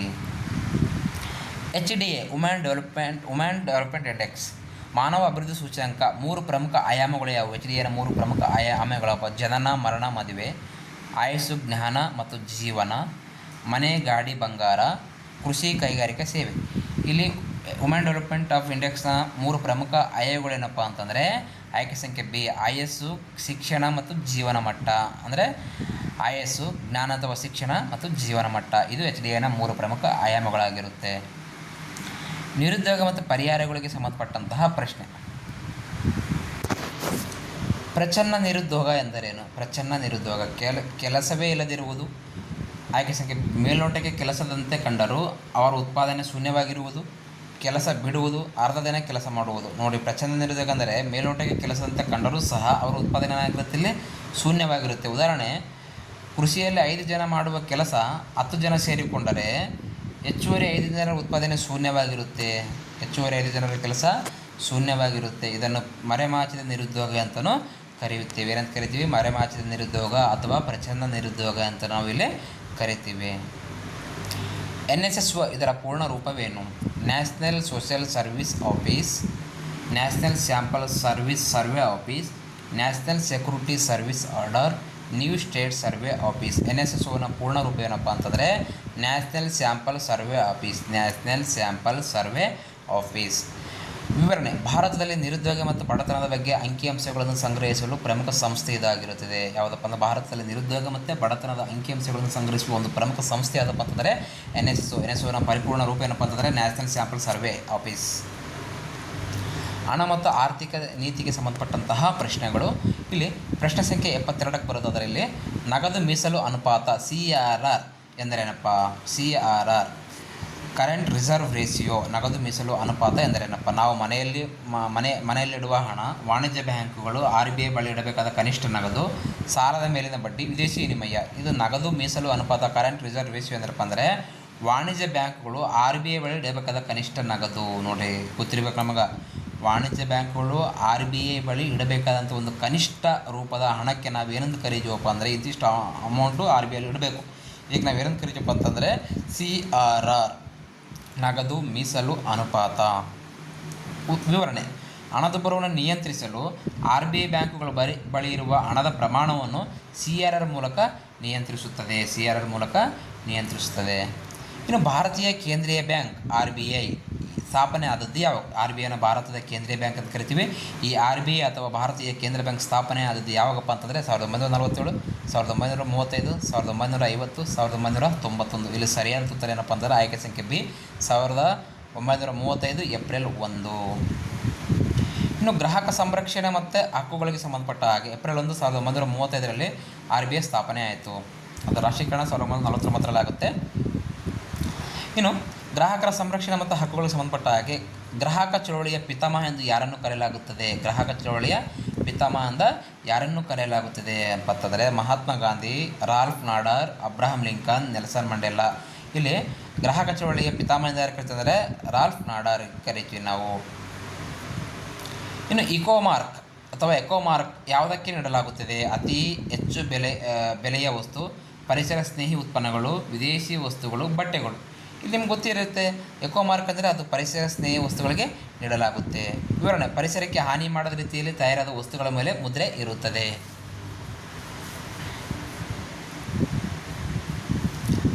ಇನ್ನು ವಿವಿಧ ಆರ್ಥಿಕ ಯೋಜನೆಗಳು, ಭಾರತದ ವಿವಿಧ ಆರ್ಥಿಕ ಯೋಜನೆಗಳು. ಅಂತ್ಯೋದಯ ಅನ್ನ ಯೋಜನೆ ಯಾರಿಗೆ ಸಂಬಂಧಿಸಿದೆ? ಶ್ರೀಮಂತರಿಗೆ, ಅತಿ ಬಡವರಿಗೆ, ಸರ್ಕಾರಿ ನೌಕರರಿಗೆ, ಕೇವಲ ನಗರದವರಿಗೆ. ಇಲ್ಲಿ ಅಂತ್ಯೋದಯ ಅನ್ನ ಯೋಜನೆ ಅತಿ ಬಡವರಿಗೆ ಸಂಬಂಧಪಟ್ಟಿದೆ. ಅತಿ ಬಡ ಕುಟುಂಬಗಳಿಗೆ ಅತಿ ಕಡಿಮೆ ದರದಲ್ಲಿ ಪಡಿತರ ನೀಡುವ ಯೋಜನೆ ಇದಾಗಿದೆ.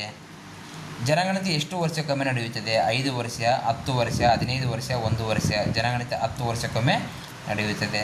ಕೃಷಿ ಮಾರುಕಟ್ಟೆ ಮತ್ತು ಬೆಂಬಲ ಬೆಲೆಗೆ ಸಂಬಂಧಪಟ್ಟಂತಹ ಪ್ರಶ್ನೆಗಳು. ರೈತರು ತಾವು ಬೆಳೆದ ಬೆಳೆಗಳನ್ನು ನೇರವಾಗಿ ಗ್ರಾಹಕರಿಗೆ ಮಾರಲು ಕರ್ನಾಟಕದಲ್ಲಿರುವ ಮಾರುಕಟ್ಟೆ ಯಾವುದಪ್ಪ? APMC, ರೈತರ ಸಂತೆ, ಸೂಪರ್ ಮಾರ್ಕೆಟ್ ಯಾವುದೂ ಅಲ್ಲ. ರೈತರು ತಾವು ಬೆಳೆದ ಬೆಳೆಗಳನ್ನು ನೇರವಾಗಿ ಗ್ರಾಹಕರಿಗೆ ಮಾರಲು ಕರ್ನಾಟಕದಲ್ಲಿರುವ ಮಾರುಕಟ್ಟೆ ಯಾವುದಪ್ಪ ಅಂದರೆ ಅದು ರೈತ ಸಂತೆ ಅಂತ ಕರಿತೀವಿ. ಅಂದರೆ ಇಲ್ಲಿ ಮಧ್ಯವರ್ತಿಗಳ ಕಾಟವಿಲ್ಲದೆ ರೈತರಿಗೆ ಹೆಚ್ಚಿನ ಲಾಭ ಸಿಗಲಿ ಎಂದು ಸರ್ಕಾರಿ ವ್ಯವಸ್ಥೆ ಮಾಡಿದೆ. ಇಲ್ಲಿ ಬೆಳೆಗಳ ಬೆಲೆ ಕುಸಿದಾಗ ಸರ್ಕಾರವು ರೈತರಿಂದಲೇ ನೇರವಾಗಿ ಖರೀದಿಸುವ ಬೆಲೆ ಯಾವುದು? ಬೆಳೆಗಳ ಬೆಲೆ ಕುಸಿದಾಗ ಸರ್ಕಾರವು ರೈತರಿಂದಲೇ ನೇರವಾಗಿ ಖರೀದಿಸುವ ಬೆಲೆ ಯಾವುದು? ಮಾರುಕಟ್ಟೆ ಬೆಲೆ, ಕನಿಷ್ಠ ಬೆಂಬಲ ಬೆಲೆ MSP, ಗರಿಷ್ಠ ಬೆಲೆ, ಚಿಲ್ಲರೆ ಬೆಲೆ. ಇಲ್ಲಿ ಕನಿಷ್ಠ ಬೆಂಬಲ ಬೆಲೆ ಅಂತೇಳಿ ನಾವಿಲ್ಲಿ ಕರಿತೀವಿ. ಮಿನಿಮಮ್ ಸಪೋರ್ಟಿಂಗ್ ಪ್ರೈಸ್ ಅಂತೇಳಿ ಕರಿತೀವಿ. ಮಾರುಕಟ್ಟೆ ಬೆಲೆ ವಿಪರೀತ ಕಡಿಮೆ ಆದಾಗ ರೈತರಿಗೆ ನಷ್ಟವಾಗಬಾರದು ಎಂದ ಉದ್ದೇಶದಿಂದ ಸರ್ಕಾರವು ಮೊದಲೇ ಘೋಷಿಸಿದ ಬೆಲೆಯಲ್ಲಿ ಬೆಳೆಗಳನ್ನು ಖರೀದಿಸುತ್ತದೆ. ಇದು ಬಹು ಪ್ರಮುಖವಾದಂತಹ ಪ್ರಶ್ನೆ. ಇನ್ನು ಬ್ಯಾಂಕಿಂಗ್ ಮತ್ತು ಸಾಲದ ಸೌಲಭ್ಯಕ್ಕೆ ಸಂಬಂಧಪಟ್ಟಂತಹ ಪ್ರಶ್ನೆಗಳು. ಪ್ರಾದೇಶಿಕ ಗ್ರಾಮೀಣ ಬ್ಯಾಂಕುಗಳು RRB ಯಾವಾಗ ಸ್ಥಾಪನೆ ಆಯಿತು? ಪ್ರಾದೇಶಿಕ ಗ್ರಾಮೀಣ ಬ್ಯಾಂಕ್ಗಳು ಯಾವಾಗ ಸ್ಥಾಪನೆ ಆದವು? 1969, 1975, 1982, 1991. ಇಲ್ಲಿ ಸರಿಯಾದ ಉತ್ತರ ಏನಪ್ಪ ಅಂದರೆ 1975 ಅಕ್ಟೋಬರ್ 2ರಂದು ಪ್ರಾದೇಶಿಕ ಗ್ರಾಮೀಣ ಬ್ಯಾಂಕ್ಗಳು ಸ್ಥಾಪನೆ ಆದವು. ಉದಾಹರಣೆ: ಹಳ್ಳಿಗಳ ರೈತರಿಗೆ, ಸಣ್ಣ ಉದ್ಯಮಿಗಳಿಗೆ ಬ್ಯಾಂಕಿಂಗ್ ಸೇವೆ ಒದಗಿಸಲು ಇವುಗಳನ್ನು ಸ್ಥಾಪಿಸಲಾಯಿತು. ಇನ್ನು ಬ್ಯಾಂಕುಗಳಲ್ಲಿ ಠೇವಣಿ ಎಂದರೇನು? ಡಿಪಾಸಿಟ್ ಎಂದರೇನಪ್ಪ? ಬ್ಯಾಂಕ್ಗಳಲ್ಲಿ ಠೇವಣಿ ಎಂದರೇನು? ಸಾಲ ಪಡೆಯುವುದು, ಜನರು ಬ್ಯಾಂಕಿನಲ್ಲಿರುವ ಉಳಿತಾಯ ಹಣ, ಬ್ಯಾಂಕ್ ಕಟ್ಟಡ, ಬ್ಯಾಂಕಿನ ಲಾಭ. ಇಲ್ಲಿ ಬ್ಯಾಂಕ್ಗಳಲ್ಲಿ ಠೇವಣಿ ಅಂದರೆ ಅಥವಾ ಡಿಪಾಸಿಟ್ ಅಂದರೆ ನಿಮ್ಗೆ ಗೊತ್ತಿದೆ, ಜನರು ಬ್ಯಾಂಕಿನಲ್ಲಿರುವ ಉಳಿತಾಯ ಹಣಕ್ಕೆ ನಾವೇನಂತ ಕರಿತೀವಿ? ಠೇವಣಿ ಅಥವಾ ಡಿಪಾಸಿಟ್ ಎಂದು ಕರೆಯುತ್ತೇವೆ. ಇನ್ನು ತೆರಿಗೆ ವ್ಯವಸ್ಥೆ ಮತ್ತು ಸುಧಾರಣೆಗಳಿಗೆ ಸಂಬಂಧಪಟ್ಟಂತಹ ಪ್ರಶ್ನೆಗಳು. ವ್ಯಾಟ್ ತೆರಿಗೆಯ ಬದಲಿಗೆ ಭಾರತದಲ್ಲಿ ಬಂದ ತೆರಿಗೆ ಯಾವುದಪ್ಪ? ಆದಾಯ ತೆರಿಗೆ, GST ತೆರಿಗೆ, ಆಸ್ತಿ ತೆರಿಗೆ, ವೃತ್ತಿ ತೆರಿಗೆ. ವ್ಯಾಟ್ ತೆರಿಗೆಯ ಬದಲಿಗೆ ಭಾರತದಲ್ಲಿ ಬಂದಂತಹ ತೆರಿಗೆ ಯಾವುದಪ್ಪ ಅಂದರೆ ಅದು GST ತೆರಿಗೆ. ಈ ಮೊದಲು ಪ್ರತಿಯೊಂದು ಹಂತದಲ್ಲಿ ತೆರಿಗೆ ಮೇಲೆ ತೆರಿಗೆ ಇತ್ತು. ಕ್ಯಾಸ್ಕ್ಯಾಡಿಂಗ್ ಎಫೆಕ್ಟ್ಸ್. GST ಬಂದ ಮೇಲೆ ಇದು ತಪ್ಪಿದೆ. ತೆರಿಗೆ ಪಾವತಿಸಲು ಪ್ರತಿಯೊಬ್ಬರಿಗೂ ಬೇಕಾದ 10 ಅಂಕೆಗಳ ಗುರುತಿನ ಸಂಖ್ಯೆ ಯಾವುದು? ತೆರಿಗೆ ಪಾವತಿಸಲು ಪ್ರತಿಯೊಬ್ಬರಿಗೂ ಬೇಕಾದ 10 ಅಂಕೆಗಳ ಗುರುತಿನ ಸಂಖ್ಯೆ Aadhaar, PAN, ration card, voter ID. PAN, permanent account number. ಗೊತ್ತಿರಬೇಕದು. ಪಾನ್ ಕಾರ್ಡ್ ವಿಸ್ತೀರ್ಣ ರೂಪಾಯಿ ಕೇಳಿದ್ದಾನೆ. Permanent account number. ಅಂತಾರಾಷ್ಟ್ರೀಯ ಆರ್ಥಿಕ ಸಂಘಟನೆಗಳಿಗೆ ಸಂಬಂಧಪಟ್ಟಂತಹ ಪ್ರಶ್ನೆಗಳು. ಬ್ರಿಕ್ಸ್ ಸಂಘಟನೆಯಲ್ಲಿರುವ ದೇಶಗಳು ಯಾವುವು? BRICS: America, Russia, China. Brazil, Russia, Bharat, China, ದಕ್ಷಿಣ ಆಫ್ರಿಕಾ. ಭಾರತ, ಪಾಕಿಸ್ತಾನ, ಶ್ರೀಲಂಕಾ ಯಾವುದೂ ಅಲ್ಲ. ಇಲ್ಲಿ ನಿಮ್ಗೆ ಗೊತ್ತಿದೆ, BRICS Bharat, Brazil, R Russia, I India, C China, S South Africa. ಸರಿಯಾದ ಉತ್ತರ ಏನಪ್ಪ ಅಂತಂದರೆ Bharat, Russia, Brazil, Russia, Bharat, China, ದಕ್ಷಿಣ ಆಫ್ರಿಕಾ. ಸರಿಯಾದಂಥ ಉತ್ತರ ಬ್ರೆಜಿಲ್, ರಷ್ಯಾ, ಭಾರತ, ಚೀನಾ, ದಕ್ಷಿಣ ಆಫ್ರಿಕಾ. ಸಾರ್ಕ್ನ ಕೇಂದ್ರ ಸಂಸ್ಥೆ ಅಥವಾ ಸಾರ್ಕ್ನ ಕೇಂದ್ರ ಕಚೇರಿ ಎಲ್ಲಿದೆ? ನವದೆಹಲಿ, ಕಠ್ಮಂಡು, ಕೊಲಂಬೋ, ಇಸ್ಲಾಮಾಬಾದ್. ಇಲ್ಲಿ ಸರಿಯಾದಂತಹ ಉತ್ತರ ಏನಪ್ಪ ಅಂದರೆ ಕಠ್ಮಂಡು, ನೇಪಾಳ ದೇಶದಲ್ಲಿ ಬರುತ್ತೆ. ಇಲ್ಲಿ ಸಾರ್ಕ್ನ ಕೇಂದ್ರ ಕಚೇರಿ ಇದೆ. ನೋಡ್ರಿ, ದಕ್ಷಿಣ ಏಷ್ಯಾದ ದೇಶಗಳ ಸಹಕಾರಕ್ಕಾಗಿ ಈ ಸಂಸ್ಥೆ ಸ್ಥಾಪನೆ ಆಗಿದೆ. ದಕ್ಷಿಣ ಏಷ್ಯಾದ ದೇಶಗಳ ಸಹಕಾರಕ್ಕಾಗಿ ಯಾವ ಸಂಸ್ಥೆ ಸ್ಥಾಪನೆ ಆಗಿದೆಪ್ಪ ಅಂದರೆ ಅದು SAARC, south Asian association regional cooperation ಅಂತೇಳಿ ಬರುತ್ತೆ. ಇಲ್ಲಿ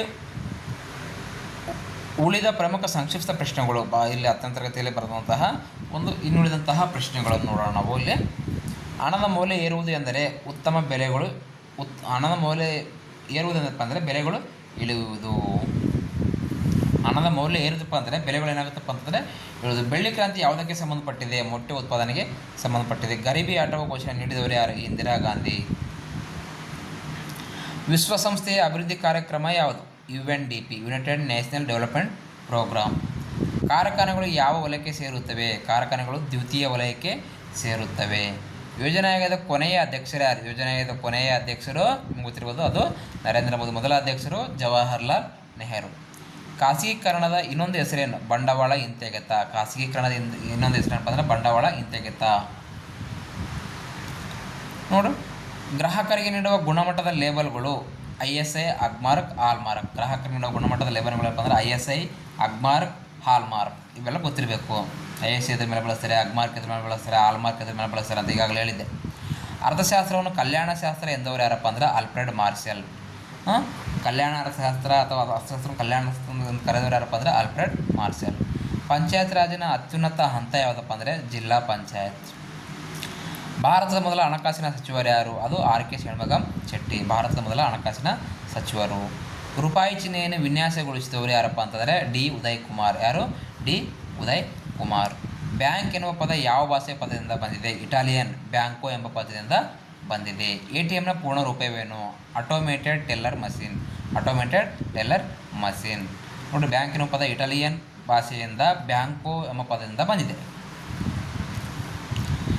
ಆಧುನಿಕ ಅರ್ಥಶಾಸ್ತ್ರದ ಪಿತಾಮಹ JM ಕೇನ್ಸ್. ಆಧುನಿಕ ಅರ್ಥಶಾಸ್ತ್ರದ ಪಿತಾಮಹ ಯಾರಪ್ಪ ಅಂತಂದರೆ JM ಕೇನ್ಸ್.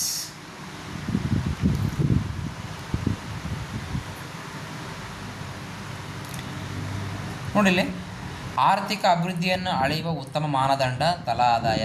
ಆರ್ಥಿಕ ಅಭಿವೃದ್ಧಿಯನ್ನು ಅಳೆಯುವ ಉತ್ತಮ ಮಾನದಂಡ ಏನು? ತಲಾ ಆದಾಯ. ಭಾರತದಲ್ಲಿ ಆರ್ಥಿಕತೆ ಯಾವ ಮಾದರಿಯದ್ದು? ಮಿಶ್ರ ಆರ್ಥಿಕತೆ. ಭಾರತದ ಎಂತಹ ಆರ್ಥಿಕತೆಯನ್ನು ಒಳಗೊಂಡಿದೆ ಅಂದರೆ ಮಿಶ್ರ ಆರ್ಥಿಕತೆಯನ್ನು ಒಳಗೊಂಡಿದೆ. ಆರ್ಥಿಕ ಅಭಿವೃದ್ಧಿ ಅಳೆಯುವ ಉತ್ತಮ ಮಾನದಂಡ ಏನಪ್ಪ ಅಂದರೆ ತಲಾ ಆದಾಯ. ಬಜೆಟನ್ನು ಸಂಸತ್ತಿನಲ್ಲಿ ಯಾರು ಮಂಡಿಸುತ್ತಾರೆ? ಹಣಕಾಸು ಸಚಿವರು. ಯಾರು? ಹಣಕಾಸು ಸಚಿವರು. ಹಣದುಬ್ಬರ ಕಾಲದಲ್ಲಿ ಯಾರಿಗೆ ನಷ್ಟ ಆಗುತ್ತಪ್ಪ ಅಂದರೆ ಸಾಲ ನೀಡಿದವರು ಏನಾಗುತ್ತಪ್ಪ ಅಂದರೆ ಇಲ್ಲಿ ನಷ್ಟ ಉಂಟಾಗುತ್ತದೆ. ಭಾರತದಲ್ಲಿ ಅತಿ ಹೆಚ್ಚು ಜನಸಂಖ್ಯೆ ಇರುವ ರಾಜ್ಯ ಯಾವುದಪ್ಪ ಅಂದರೆ ಅದು ಉತ್ತರ ಪ್ರದೇಶ. ಅತಿ ಕಡಿಮೆ ಜನಸಂಖ್ಯೆ ಇರುವ ರಾಜ್ಯ ಸಿಕ್ಕಿಂ. ಭಾರತದಲ್ಲಿ ಅತಿ ಕಡಿಮೆ ಜನಸಂಖ್ಯೆ ಇರುವ ರಾಜ್ಯ ಸಿಕ್ಕಿಂ. ಅತಿ ಹೆಚ್ಚು ಜನಸಂಖ್ಯೆ ಇರುವ ರಾಜ್ಯ ಉತ್ತರ ಪ್ರದೇಶ. ಸೇವಾ ವಲಯ ಬೆಳವಣಿಗೆ ಯಾವುದನ್ನು ಸೂಚಿಸುತ್ತದೆ? ಆರ್ಥಿಕ ಪ್ರಗತಿಯ ಬಗ್ಗೆ ಸೂಚಿಸುತ್ತದೆ. ಶೂನ್ಯ ಬಜೆಟ್ ನೈಸರ್ಗಿಕ ಕೃಷಿಯ ಪಿತಾಮಹ ಯಾರು? ಶೂನ್ಯ ಬಜೆಟ್ ನೈಸರ್ಗಿಕ ಕೃಷಿಯ ಪಿತಾಮಹ ಸುಭಾಷ್ ಪಾಲೇಕರ್. ಯಾರು? ಸುಭಾಷ್ ಪಾಲೇಕರ್. ಕಪ್ಪು ಹಣ ಎಂದರೇನು? ತೆರಿಗೆ ಪಾವತಿಸುವ ಆದಾಯ. ಕಪ್ಪು ಹಣ ಅಂದರೆ ತೆರಿಗೆ ಪಾವತಿಸದ ಆದಾಯ. ಯಾವುದಕ್ಕೆ ತೆರಿಗೆ ಪಾವತಿಸಲ್ಲ ಅದನ್ನು ಕಪ್ಪು ಹಣ ಎಂದು ಕರೆಯುತ್ತೇವೆ. ಮಹಾತ್ಮ ಗಾಂಧಿ ರಾಷ್ಟ್ರೀಯ ಗ್ರಾಮೀಣ ಉದ್ಯೋಗ ಖಾತ್ರಿ ಯೋಜನೆ ಆರಂಭವಾದ ವರ್ಷ MG ನರೇಗಾ ಆರಂಭವಾದ ವರ್ಷ 2006. ಉತ್ತರ 2006. ಗ್ರಾಹಕ ಶಿಕ್ಷಣದ ಮುಖ್ಯ ಗುರಿ ಏನಪ್ಪ ಅಂದರೆ ಗ್ರಾಹಕರನ್ನು ಜಾಗೃತಗೊಳಿಸುವುದು. ಗ್ರಾಹಕರನ್ನು ಜಾಗೃತಗೊಳಿಸುವುದು. ಭಾರತದಲ್ಲಿ ಪಂಚಾಯತ್ ರಾಜ್ ವ್ಯವಸ್ಥೆ ಮೊದಲು ಜಾರಿಗೆ ಬಂದ ರಾಜ್ಯ ಯಾವುದು? ಭಾರತದಲ್ಲಿ ಪಂಚಾಯತ್ ರಾಜ್ ಮೊದಲು ಜಾರಿಗೆ ಬಂದ ವ್ಯವಸ್ಥೆ ರಾಜಸ್ಥಾನ. ಯಾವುದು? ರಾಜಸ್ಥಾನ. ಗೊತ್ತಿರಬೇಕು. ಇನ್ನು ಕೈಗಾರಿಕೆಗಳು ಮತ್ತು ಮೂಲ ಸೌಕರ್ಯಕ್ಕೆ ಸಂಬಂಧಪಟ್ಟಂತಹ ಪ್ರಶ್ನೆಗಳು. ಕೈಗಾರಿಕೆಗಳಾಗ ಅದರ ಮೂಲ ಸೌಕರ್ಯಕ್ಕೆ ಸಂಬಂಧಪಟ್ಟಂತಹ ಪ್ರಶ್ನೆಗಳು. ಭಾರತದ ಸಿಲಿಕಾನ್ ವ್ಯಾಲಿ ಎಂದು ಯಾವ ನಗರವನ್ನು ಕರೆಯುತ್ತಾರೆ? ಮುಂಬೈ, ಚೆನ್ನೈ, ಬೆಂಗಳೂರು, ಹೈದರಾಬಾದ್. ಭಾರತದ ಸಿಲಿಕಾನ್ ವ್ಯಾಲಿ ಎಂದು ಯಾವ ನಗರವನ್ನು ಕರೀತಪ್ಪ ಅಂದರೆ ಅದು ಬೆಂಗಳೂರನ್ನು ಕರೆಯುತ್ತಾರೆ. ಮಾಹಿತಿ ತಂತ್ರಜ್ಞಾನ ಕ್ಷೇತ್ರದಲ್ಲಿ ಬೆಂಗಳೂರು ಜಗತ್ತಿನಲ್ಲೇ ಪ್ರಸಿದ್ಧವಾದ್ದರಿಂದ ಇದನ್ನು ಭಾರತದ ಸಿಲಿಕಾನ್ ವ್ಯಾಲಿ ಎಂದು ಕರೆಯುತ್ತಾರೆ. ಕಬ್ಬಿಣ ಮತ್ತು ಉಕ್ಕಿನ ಕೈಗಾರಿಕೆಯನ್ನು ಏನೆಂದು ಕರೆಯುತ್ತಾರೆ? ಸಣ್ಣ ಕೈಗಾರಿಕೆ, ಮೂಲ ಕೈಗಾರಿಕೆ, ಕೃಷಿ ಕೈಗಾರಿಕೆ, ಗುಡಿ ಕೈಗಾರಿಕೆ. ಏನೆಂದು ಕರಿತಪ್ಪ ಅಂದರೆ ಮೂಲ ಕೈಗಾರಿಕೆ, ಬೇಸ್ ಇಂಡಸ್ಟ್ರಿ ಅಂತೇಳಿ ಕರೆಯುತ್ತಾರೆ. ಉಳಿದೆಲ್ಲ ಯಂತ್ರೋಪಕರಣ ಮತ್ತು ಕೈಗಾರಿಕೆಗಳಿಗೆ ಕಬ್ಬಿಣವೇ ಆಧಾರವಾಗಿರುವುದರಿಂದ ಇದನ್ನು ಮೂಲ ಕೈಗಾರಿಕೆ ಎಂದು ಕರೆಯುತ್ತಾರೆ. MSME ಎಂದರೇನು? ಅತಿ ದೊಡ್ಡ ಉದ್ಯಮಗಳು, ಸೂಕ್ಷ್ಮ, ಸಣ್ಣ ಮತ್ತು ಮಧ್ಯಮ ಉದ್ಯಮಗಳು, ಸರ್ಕಾರಿ ಬ್ಯಾಂಕ್ಗಳು, ವಿದೇಶಿ ಕಂಪನಿಗಳು. MSCME ಅಂತಂದರೆ ನಿಮಗಾಗಲೇ ಗೊತ್ತಿದೆ, ಅದು ಸೂಕ್ಷ್ಮ ಸಣ್ಣ ಮಧ್ಯಮ ಉದ್ಯಮಗಳು. ಮೈಕ್ರೋ ಸ್ಮಾಲ್ ಮೀಡಿಯಮ್ ಏನಂತೆಲ್ಲ ಬರ್ತವೆ ಅಂದರೆ ಉದ್ಯಮಗಳು ಅಂಥೇಳಿ ಬರುತ್ತೆ. ಇದು ನೋಡಿ, ವಿದೇಶಿ ವ್ಯಾಪಾರ ಫಾರಿನ್ ಟ್ರೇಡ್ ಸಂಬಂಧಪಟ್ಟಂತಹ ಪ್ರಶ್ನೆಗಳು. ಆಮದು ಎಂದರೇನು? ನಮ್ಮ ದೇಶದ ವಸ್ತುವನ್ನು ವಿದೇಶಕ್ಕೆ ಮಾರುವುದು, ವಿದೇಶದಿಂದ ವಸ್ತುಗಳು ನಮ್ಮ ದೇಶಕ್ಕೆ ತರಿಸಿಕೊಳ್ಳುವುದು, ಸಾಲ ಕೊಡುವುದು, ತೆರಿಗೆ ಕೊಡುವುದು. ಆಮದು ಅಂದರೆ ಗೊತ್ತು, ವಿದೇಶದಿಂದ ವಸ್ತುಗಳನ್ನು ನಮ್ಮ ದೇಶಕ್ಕೆ ತರಿಸಿಕೊಳ್ಳುವುದು ಆಮದು ಎಂದು ಕರೆಯುತ್ತೇವೆ. ರಫ್ತು ಎಂದರೇನಪ್ಪ? ವಿದೇಶದಿಂದ ಕೊಳ್ಳುವುದು, ನಮ್ಮ ದೇಶದ ಹೆಚ್ಚುವರಿ ಉತ್ಪಾದನೆ ವಿದೇಶಕ್ಕೆ ಮಾರುವುದು, ಕಳ್ಳ ಸಾಗಾಣಿಕೆ ಸಹಾಯ ಪಡೆಯುವುದು. ರಫ್ತು ಎಂದರೆ ನಮ್ಮ ದೇಶದ ಹೆಚ್ಚುವರಿ ಉತ್ಪಾದನೆಯನ್ನು ವಿದೇಶಕ್ಕೆ ಮಾರುವುದು. ವ್ಯಾಪಾರ ಬಾಕಿ ಬ್ಯಾಲೆನ್ಸ್ ಆರ್ ಟ್ರೇಡ್ ಎಂದರೇನು? ಬ್ಯಾಲೆನ್ಸ್ ಆಫ್ ಟ್ರೇಡ್ ಅಂದರೆ ವ್ಯಾಪಾರ ಬಾಕಿ ಎಂದರೇನು? ಲಾಭ ಮತ್ತು ನಷ್ಟದ ವ್ಯತ್ಯಾಸ, ರಫ್ತು ಮತ್ತು ಆಮದುಗಳ ಮೌಲ್ಯದ ನಡುವಿನ ವ್ಯತ್ಯಾಸ, ಸರ್ಕಾರದ ಒಟ್ಟು ಸಾಲ, ಜನರ ಆದಾಯ. ವ್ಯಾಪಾರ ಬಾಕಿ ಎಂದರೇನಪ್ಪ ಅಂದರೆ ರಫ್ತು ಮತ್ತು ಆಮದುಗಳ ಮೌಲ್ಯದ ನಡುವಿನ ವ್ಯತ್ಯಾಸಕ್ಕೆ ನಾವೇನಂದು, ರಫ್ತು ಮತ್ತು ಆಮದುಗಳು ಇವುಗಳ ನಡುವಿನ ವ್ಯತ್ಯಾಸವನ್ನು ಏನಂತ ಕರಿತೀವಿ ಅಂದರೆ ವ್ಯಾಪಾರ ಬಾಕಿ, ಬ್ಯಾಲೆನ್ಸ್ ಆಫ್ ಟ್ರೇಡ್ ಅಂತ ಕರಿತೀವಿ. ಇನ್ನು ಆರ್ಥಿಕ ಸುಧಾರಣೆಗಳು ಮತ್ತು ಡಿಜಿಟಲ್ ಇಂಡಿಯಾಗೆ ಸಂಬಂಧಪಟ್ಟಂತಹ ಪ್ರಶ್ನೆಗಳಿಗೆ ನೋಡೋದಾದರೆ, ಡಿಜಿಟಲ್ ಇಂಡಿಯಾ ಯೋಜನೆಯ ಮುಖ್ಯ ಉದ್ದೇಶ ಏನಪ್ಪ? ಎಲ್ಲರಿಗೂ ಮೊಬೈಲ್ ಹಂಚುವುದು, ಸರ್ಕಾರಿ ಸೇವೆಗಳನ್ನು ಎಲೆಕ್ಟ್ರಾನಿಕ್ ರೂಪದಲ್ಲಿ ಜನರಿಗೆ ತಲುಪಿಸುವುದು, ಇಂಟರ್ನೆಟ್ ಬೆಲೆ ಹೆಚ್ಚಿಸುವುದು, ಟಿವಿ ನೋಡುವುದನ್ನು ಕಡಿಮೆ ಮಾಡುವುದು. ಡಿಜಿಟಲ್ ಇಂಡಿಯಾದ ಯೋಜನೆ ಮುಖ್ಯ ಉದ್ದೇಶ ಏನಂದರೆ ಸರ್ಕಾರಿ ಸೇವೆಗಳನ್ನು ಎಲೆಕ್ಟ್ರಾನಿಕ್ ರೂಪದಲ್ಲಿ ಜನರಿಗೆ ತಲುಪಿಸುವುದು. ಫೋರ್ಬ್ಸ್ ಪಟ್ಟಿಯ ಹೆಸರು ಯಾವುದು? ಫೋರ್ಬ್ಸ್ ಪಟ್ಟಿಯಲ್ಲಿ ಹೆಸರು ಪಡೆಯುವುದು ಎಂದರೆ ಏನಪ್ಪ? ಅತಿ ಹೆಚ್ಚು ಬಡತನ ಇರುವುದು, ಅತಿ ಶ್ರೀಮಂತ ವ್ಯಕ್ತಿಗಳ ಪಟ್ಟಿಗೆ ಸೇರುವುದು, ಅತಿ ಹೆಚ್ಚು ಸಾಲ ಮಾಡುವುದು, ಒಳ್ಳೆಯ ಸಮಾಜ ಸೇವೆಗೆ ಎನಿಸಿಕೊಳ್ಳುವುದು. ಇಲ್ಲಿ ಅತಿ ಶ್ರೀಮಂತ ವ್ಯಕ್ತಿಗಳ ಪಟ್ಟಿಗೆ ಸೇರುವುದನ್ನು ಕರೆಯುತ್ತಾರೆ. ಕರ್ನಾಟಕದ ಆರ್ಥಿಕತೆಯ ಮುಖ್ಯಾಂಶಗಳು ಸಂಬಂಧಪಟ್ಟಂತಹ ಪ್ರಶ್ನೆಗಳು. ಕರ್ನಾಟಕದ ಯಾವ ಜಿಲ್ಲೆಯಲ್ಲಿ ಅತಿ ಹೆಚ್ಚು ತಲಾ ಆದಾಯವಿದೆ? ಬೆಳಗಾವಿ, ಬೆಂಗಳೂರು ನಗರ, ಮೈಸೂರು. ಕೆಲವು ನಿಮ್ಗೆ ಗೊತ್ತಿರೋ ಹಾಗೆ ಇಲ್ಲಿ ಸರಿಯಾದ ಉತ್ತರ ಬೆಂಗಳೂರು ನಗರ. ಕರ್ನಾಟಕದ ಬಜೆಟನ್ನು ಪ್ರಸ್ತುತಪಡಿಸುವವರ ರಾಜ್ಯಪಾಲರು, ಮುಖ್ಯಮಂತ್ರಿ ಅಥವಾ ಹಣಕಾಸು ಸಚಿವರು, ಸ್ಪೀಕರ್, ಹೈಕೋರ್ಟ್. ಇಲ್ಲಿ ಹಣಕಾಸು ಸಚಿವರು. ಇಲ್ಲಿ ತ್ವರಿತವಾಗಿ ನಾವು ಇಲ್ಲಿ ಕೆಲವೊಂದು ಪ್ರಶ್ನೆಗಳನ್ನು ನೋಡ್ತಾ ಹೋಗೋಣ.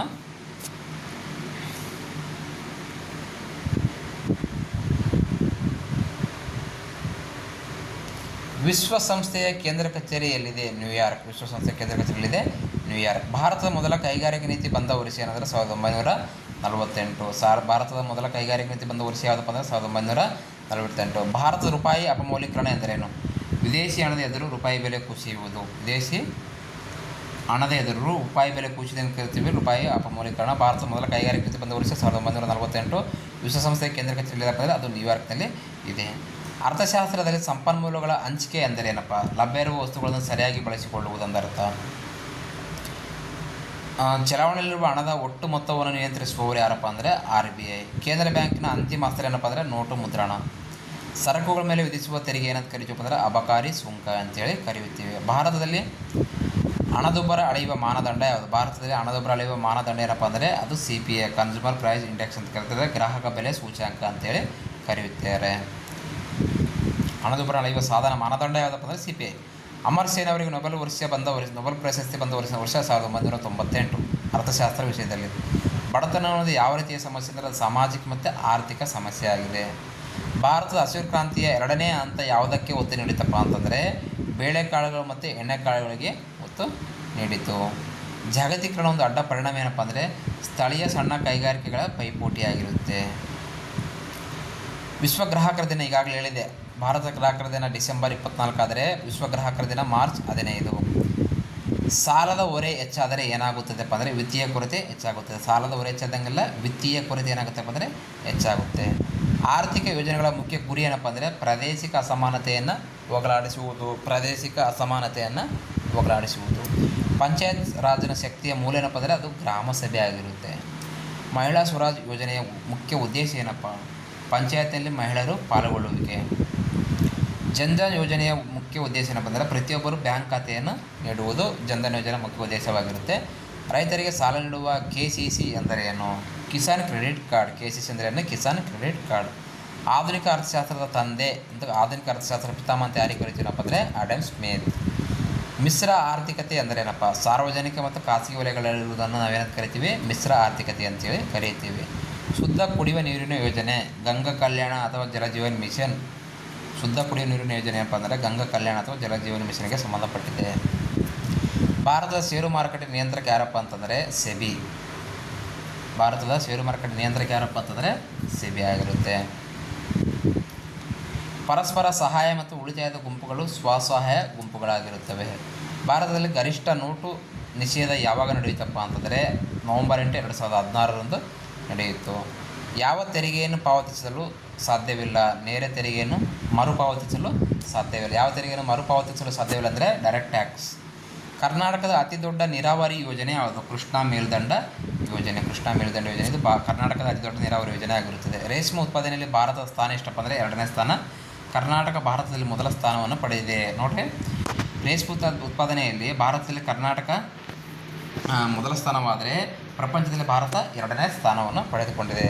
ಸಣ್ಣ ಹಣಕಾಸುಗಳ ಬ್ಯಾಂಕ್ಗಳ ಗುರಿ ಏನಪ್ಪ ಅಂದರೆ ಸಣ್ಣ ವ್ಯಾಪಾರಿಗಳು. ಸಣ್ಣ ಹಣಕಾಸು ಬ್ಯಾಂಕ್ಗಳ ಗುರಿ ಏನಪ್ಪ ಅಂದರೆ ಸಣ್ಣ ವ್ಯಾಪಾರಿಗಳು. ಪ್ರಶ್ನೆ ಸರಿಯಾಗಿ ಬಂದಿರಲಿಕ್ಕಿಲ್ಲ. ಹಣದ ಮೌಲ್ಯದ ಭರವಸೆ ನೀಡುವವರು ಯಾರಪ್ಪ ಅಂದರೆ RBI ಗವರ್ನರ್.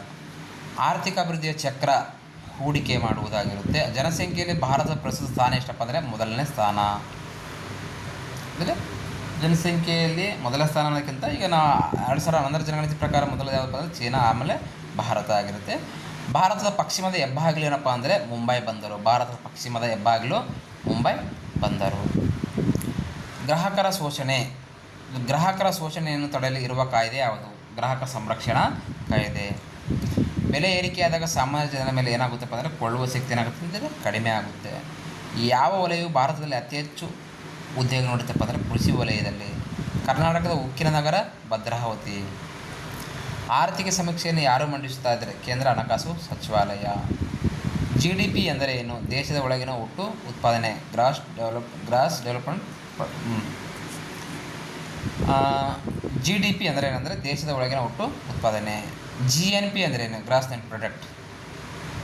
GNP ಅಂದರೆ ದೇಶದ ಪ್ರಜೆಗಳ ಒಟ್ಟು ಉತ್ಪಾದನೆ, ವಿದೇಶಿ ಆದಾಯ ಸೇರಿ. ರಫ್ತು ಪ್ರೋತ್ಸಾಹಕ ವಲಯಗಳು SEZ, ವಿಶೇಷ ಆರ್ಥಿಕ ವಲಯಗಳು, ಸ್ಪೆಷಲ್ ಎಕನಾಮಿಕ್ಸ್ ಝೋನ್ ಅಂತೇಳಿ ಕರೆಯುತ್ತಾರೆ. ಭಾರತದ ಹಣಕಾಸು ರಾಜಧಾನಿ ಮುಂಬೈ.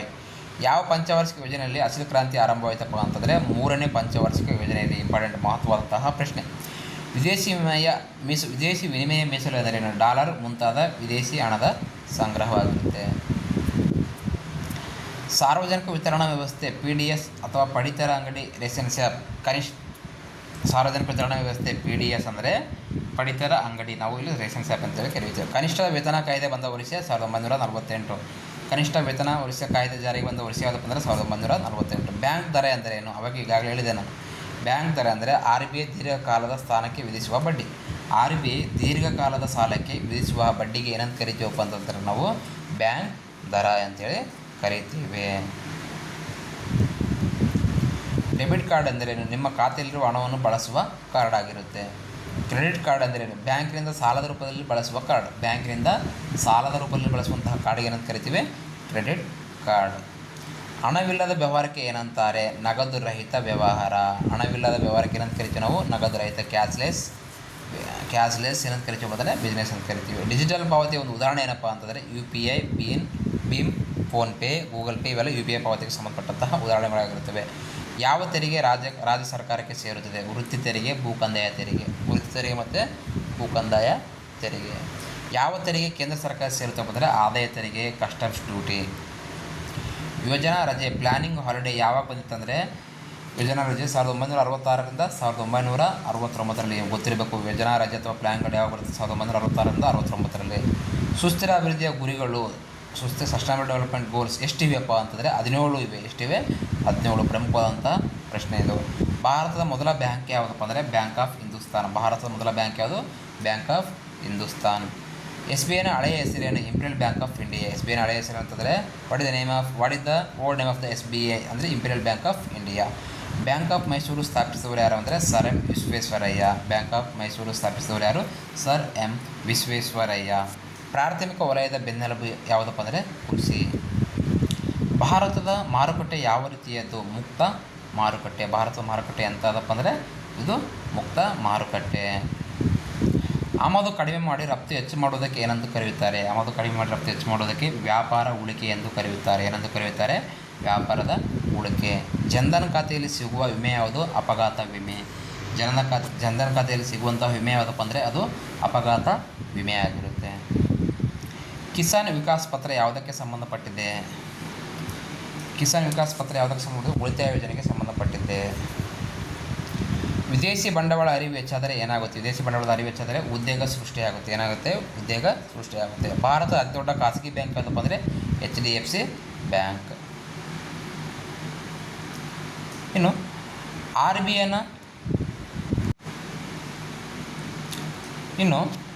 ಬಿ ಐನ ಪ್ರಸ್ತುತ ಲೋಕದಲ್ಲಿರುವ ಪ್ರಾಣಿ ಯಾವುದಪ್ಪ ಅಂದರೆ ರಾಯಲ್ ಬೆಂಗಾಲ್ ಟೈಗರ್. ಹಣಕಾಸು ಆಯೋಗ ಎಷ್ಟು ವರ್ಷಕ್ಕೊಮ್ಮೆ ರಚನೆ ಆಗುತ್ತಿದೆ? ಹಣಕಾಸು ಆಯೋಗ ಎಷ್ಟು ವರ್ಷಕ್ಕೊಮ್ಮೆ ರಚನೆ ಆಗುತ್ತಪ್ಪ ಅಂದರೆ 5 ವರ್ಷಕ್ಕೊಮ್ಮೆ. ಸಾರ್ವಜನಿಕ ಸಾಲ ಅಂದರೆ ಸರ್ಕಾರ ಜನರಿಂದ ಅಥವಾ ವಿದೇಶದಿಂದ ಪಡೆಯುವ ಸಾಲ. ಸಾರ್ವಜನಿಕ ಸಾಲ ಎಂದರೆ ಸರ್ಕಾರದ ಜನರಿಂದ ಅಥವಾ ವಿದೇಶದಿಂದ ಪಡೆಯುವ ಸಾಲ.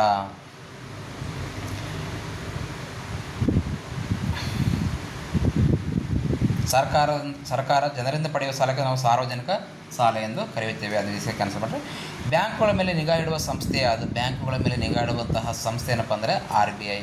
ಷೇರು ಮಾರುಕಟ್ಟೆಯ ಬೆಲೆ ಇರುವುದಕ್ಕೆ ಏನಂತ ಕರೆಯುತ್ತೆ ಅಂದರೆ ಬುಲ್ ಎಂದು ಕರೆಯುತ್ತಾರೆ. ಬೆಲೆ ಏರುವುದನ್ನು ಬುಲ್ ಎಂದು ಕರೆಯುತ್ತೇವೆ. ಷೇರು ಮಾರುಕಟ್ಟೆಯಲ್ಲಿ ಬೆಲೆ ಇರುವುದಕ್ಕೆ ಏನಂತ ಕರೀತಾರೆ? ಬಿಯರ್ ಅಂತ ಕರಿತೀವಿ. ಬಿಯರ್ ಅಥವಾ ಬೇರ್. ಷೇರು ಮಾರುಕಟ್ಟೆಯಲ್ಲಿ ಬೆಲೆ ಏರುವುದಕ್ಕೆ ಬುಲ್ ಅಂತ ಕರೆದರೆ ಬೆಲೆ ಇಳುವುದಕ್ಕೆ ಬೇರ್ ಅಂತ ಕರಿತೀವಿ ನಾವು. ಗ್ರಾಮೀಣ ಯುವಕರಿಗೆ ಕೌಶಲ್ಯ ತರಬೇತಿ ನೀಡುವ ಯೋಜನೆ ಯಾವುದಪ್ಪ ಅಂದರೆ ದೀನ್ ದಯಾಳ್ ಉಪಾಧ್ಯಾಯ ಗ್ರಾಮೀಣ ಕೌಶಲ್ಯ ಯೋಜನೆ. ಗ್ರಾಮೀಣ ಯುವಕರಿಗೆ ಕೌಶಲ್ಯ ತರಬೇತಿ ನೀಡುವಂತಹ ಯೋಜನೆ ಯಾವುದಪ್ಪ ಅಂದರೆ ದೀನ್ ದಯಾಳ್ ಉಪಾಧ್ಯಾಯ ಗ್ರಾಮೀಣ ಕೌಶಲ್ಯ ಯೋಜನೆ. ಕೃಷಿ ಉತ್ಪನ್ನಗಳ ವೈಜ್ಞಾನಿಕ ಸಂಗ್ರಹಣೆಗೆ ಇರುವುದು ಏನಪ್ಪ ಅಂದರೆ ಗೋದಾಮುಗಳು, ವೇರ್ ಹೌಸಸ್ ಅಂತ ಕರಿತೀವಿ ನಾವು. ಕರ್ನಾಟಕದ ಮೊದಲ ಮಹಿಳಾ ಮುಖ್ಯಮಂತ್ರಿ ಯಾರಪ್ಪ? ಇದು ಕರ್ನಾಟಕದ ಮೊದಲ ಮಹಿಳಾ ಮುಖ್ಯಮಂತ್ರಿ ಇಲ್ಲ. ಇದು ರಾಜಕೀಯ ಪ್ರಶ್ನೆ, ಆರ್ಥಿಕತೆಯಲ್ಲಿ ಸ್ತ್ರೀ ಶಕ್ತಿ ಸಂಬಂಧಪಟ್ಟಿರುತ್ತೆ. ಇಲ್ಲಿ ಯಾವ ಮುಖ್ಯಮಂತ್ರಿ ಇಲ್ಲ. ಭಾರತದ ಮೊದಲ ಮಹಿಳಾ ರಾಷ್ಟ್ರಪತಿ ಇದ್ದಾರೆ. ಯಾರಪ್ಪ ಅಂತಂದರೆ ಪ್ರತಿಭಾ ಪಾಟೀಲ್. 2ನೇ ಮಹಿಳಾ ರಾಷ್ಟ್ರಪತಿ ಯಾರಪ್ಪ ಅಂತಂದರೆ ದ್ರೌಪದಿ ಮುರ್ಮು. ಭಾರತದ ಮೊದಲ ಮಹಿಳಾ ಪ್ರಧಾನಮಂತ್ರಿ ಯಾರಪ್ಪ ಅಂದರೆ ಇಂದಿರಾ ಗಾಂಧಿ. ಇನ್ನು ಚಿನ್ನ ಕ್ರಾಂತಿ ಯಾವುದಕ್ಕೆ ಸಂಬಂಧಪಟ್ಟಿದೆ? ಚಿನ್ನದ ಕ್ರಾಂತಿ ಅಂತೇಳಿ ತೋಟಗಾರಿಕೆಗೆ ಸಂಬಂಧಪಟ್ಟಂತ ಕರಿತೀವಿ ನಾವು. ಬಜೆಟ್ನಲ್ಲಿ ಕೊರತೆ ಅಂದರೆ ಏನಪ್ಪ ಅಂದರೆ ಖರ್ಚು ಆದಾಯಕ್ಕಿಂತ ಜಾಸ್ತಿ ಇರುತ್ತೆ. ಬಜೆಟ್ನಲ್ಲಿ ಕೊರತೆ ಆದಾಯ ಅಂದರೆ ಖರ್ಚು ಆದಾಯಕ್ಕಿಂತ ಜಾಸ್ತಿ ಇರೋದಕ್ಕೆ ನಾವು ಅದಕ್ಕೆ ಕರಿತೀವಿ ಕೊರತೆ. ಬಜೆಟ್ನ ಕೊರತೆ ಅಂತ ಕರಿತೀವಿ. ಭಾರತದ ಆರ್ಥಿಕ ವರ್ಷ ಮುಕ್ತಾಯವಾಗುವುದು ಯಾವಾಗ? ಮಾರ್ಚ್ 31. ಭಾರತದಲ್ಲಿ ಆರ್ಥಿಕ ವರ್ಷ ಯಾವಾಗ ಮುಕ್ತಾಯವಾಗುತ್ತೆ? ಮಾರ್ಚ್ 31. ಆರ್ಥಿಕ ಸುಧಾರಣೆಗಳ ನಂತರ ಭಾರತದ ಬೆಳವಣಿಗೆ ದರ ಏನಾಯ್ತಪ್ಪ ಅಂತಂದರೆ ಹೆಚ್ಚಾಯಿತು. ಆರ್ಥಿಕ ಸುಧಾರಣೆಗಳ ನಂತರ ಬೆಳವಣಿಗೆ ದರ ಏನಾಯಿತು? ಹೆಚ್ಚಾಯಿತು. ಆತ್ಮೀಯ ನನ್ನ ಸ್ಪರ್ಧಾ ಆಕಾಂಕ್ಷಿಗಳೇ ಅಥವಾ ನನ್ನ ಸ್ನೇಹಿತರೆ, ದಯವಿಟ್ಟು ಈ ಒಂದು ವಿಡಿಯೋ ನಿಮಗೆ ಇಷ್ಟ ಆಗಿದ್ದರೆ ಮಾತ್ರ ದಯವಿಟ್ಟು ಸಬ್ಸ್ಕ್ರೈಬ್ ಮಾಡಿ. ನಿಮ್ಮ ಗೆಳೆಯರಿಗೆ ಸಹ ತಿಳಿಸಿ. ದಯವಿಟ್ಟು ಶೇರ್ ಮಾಡಿ, ದಯವಿಟ್ಟು ಸಬ್ಸ್ಕ್ರೈಬ್ ಮಾಡಿ. ಧನ್ಯವಾದಗಳು.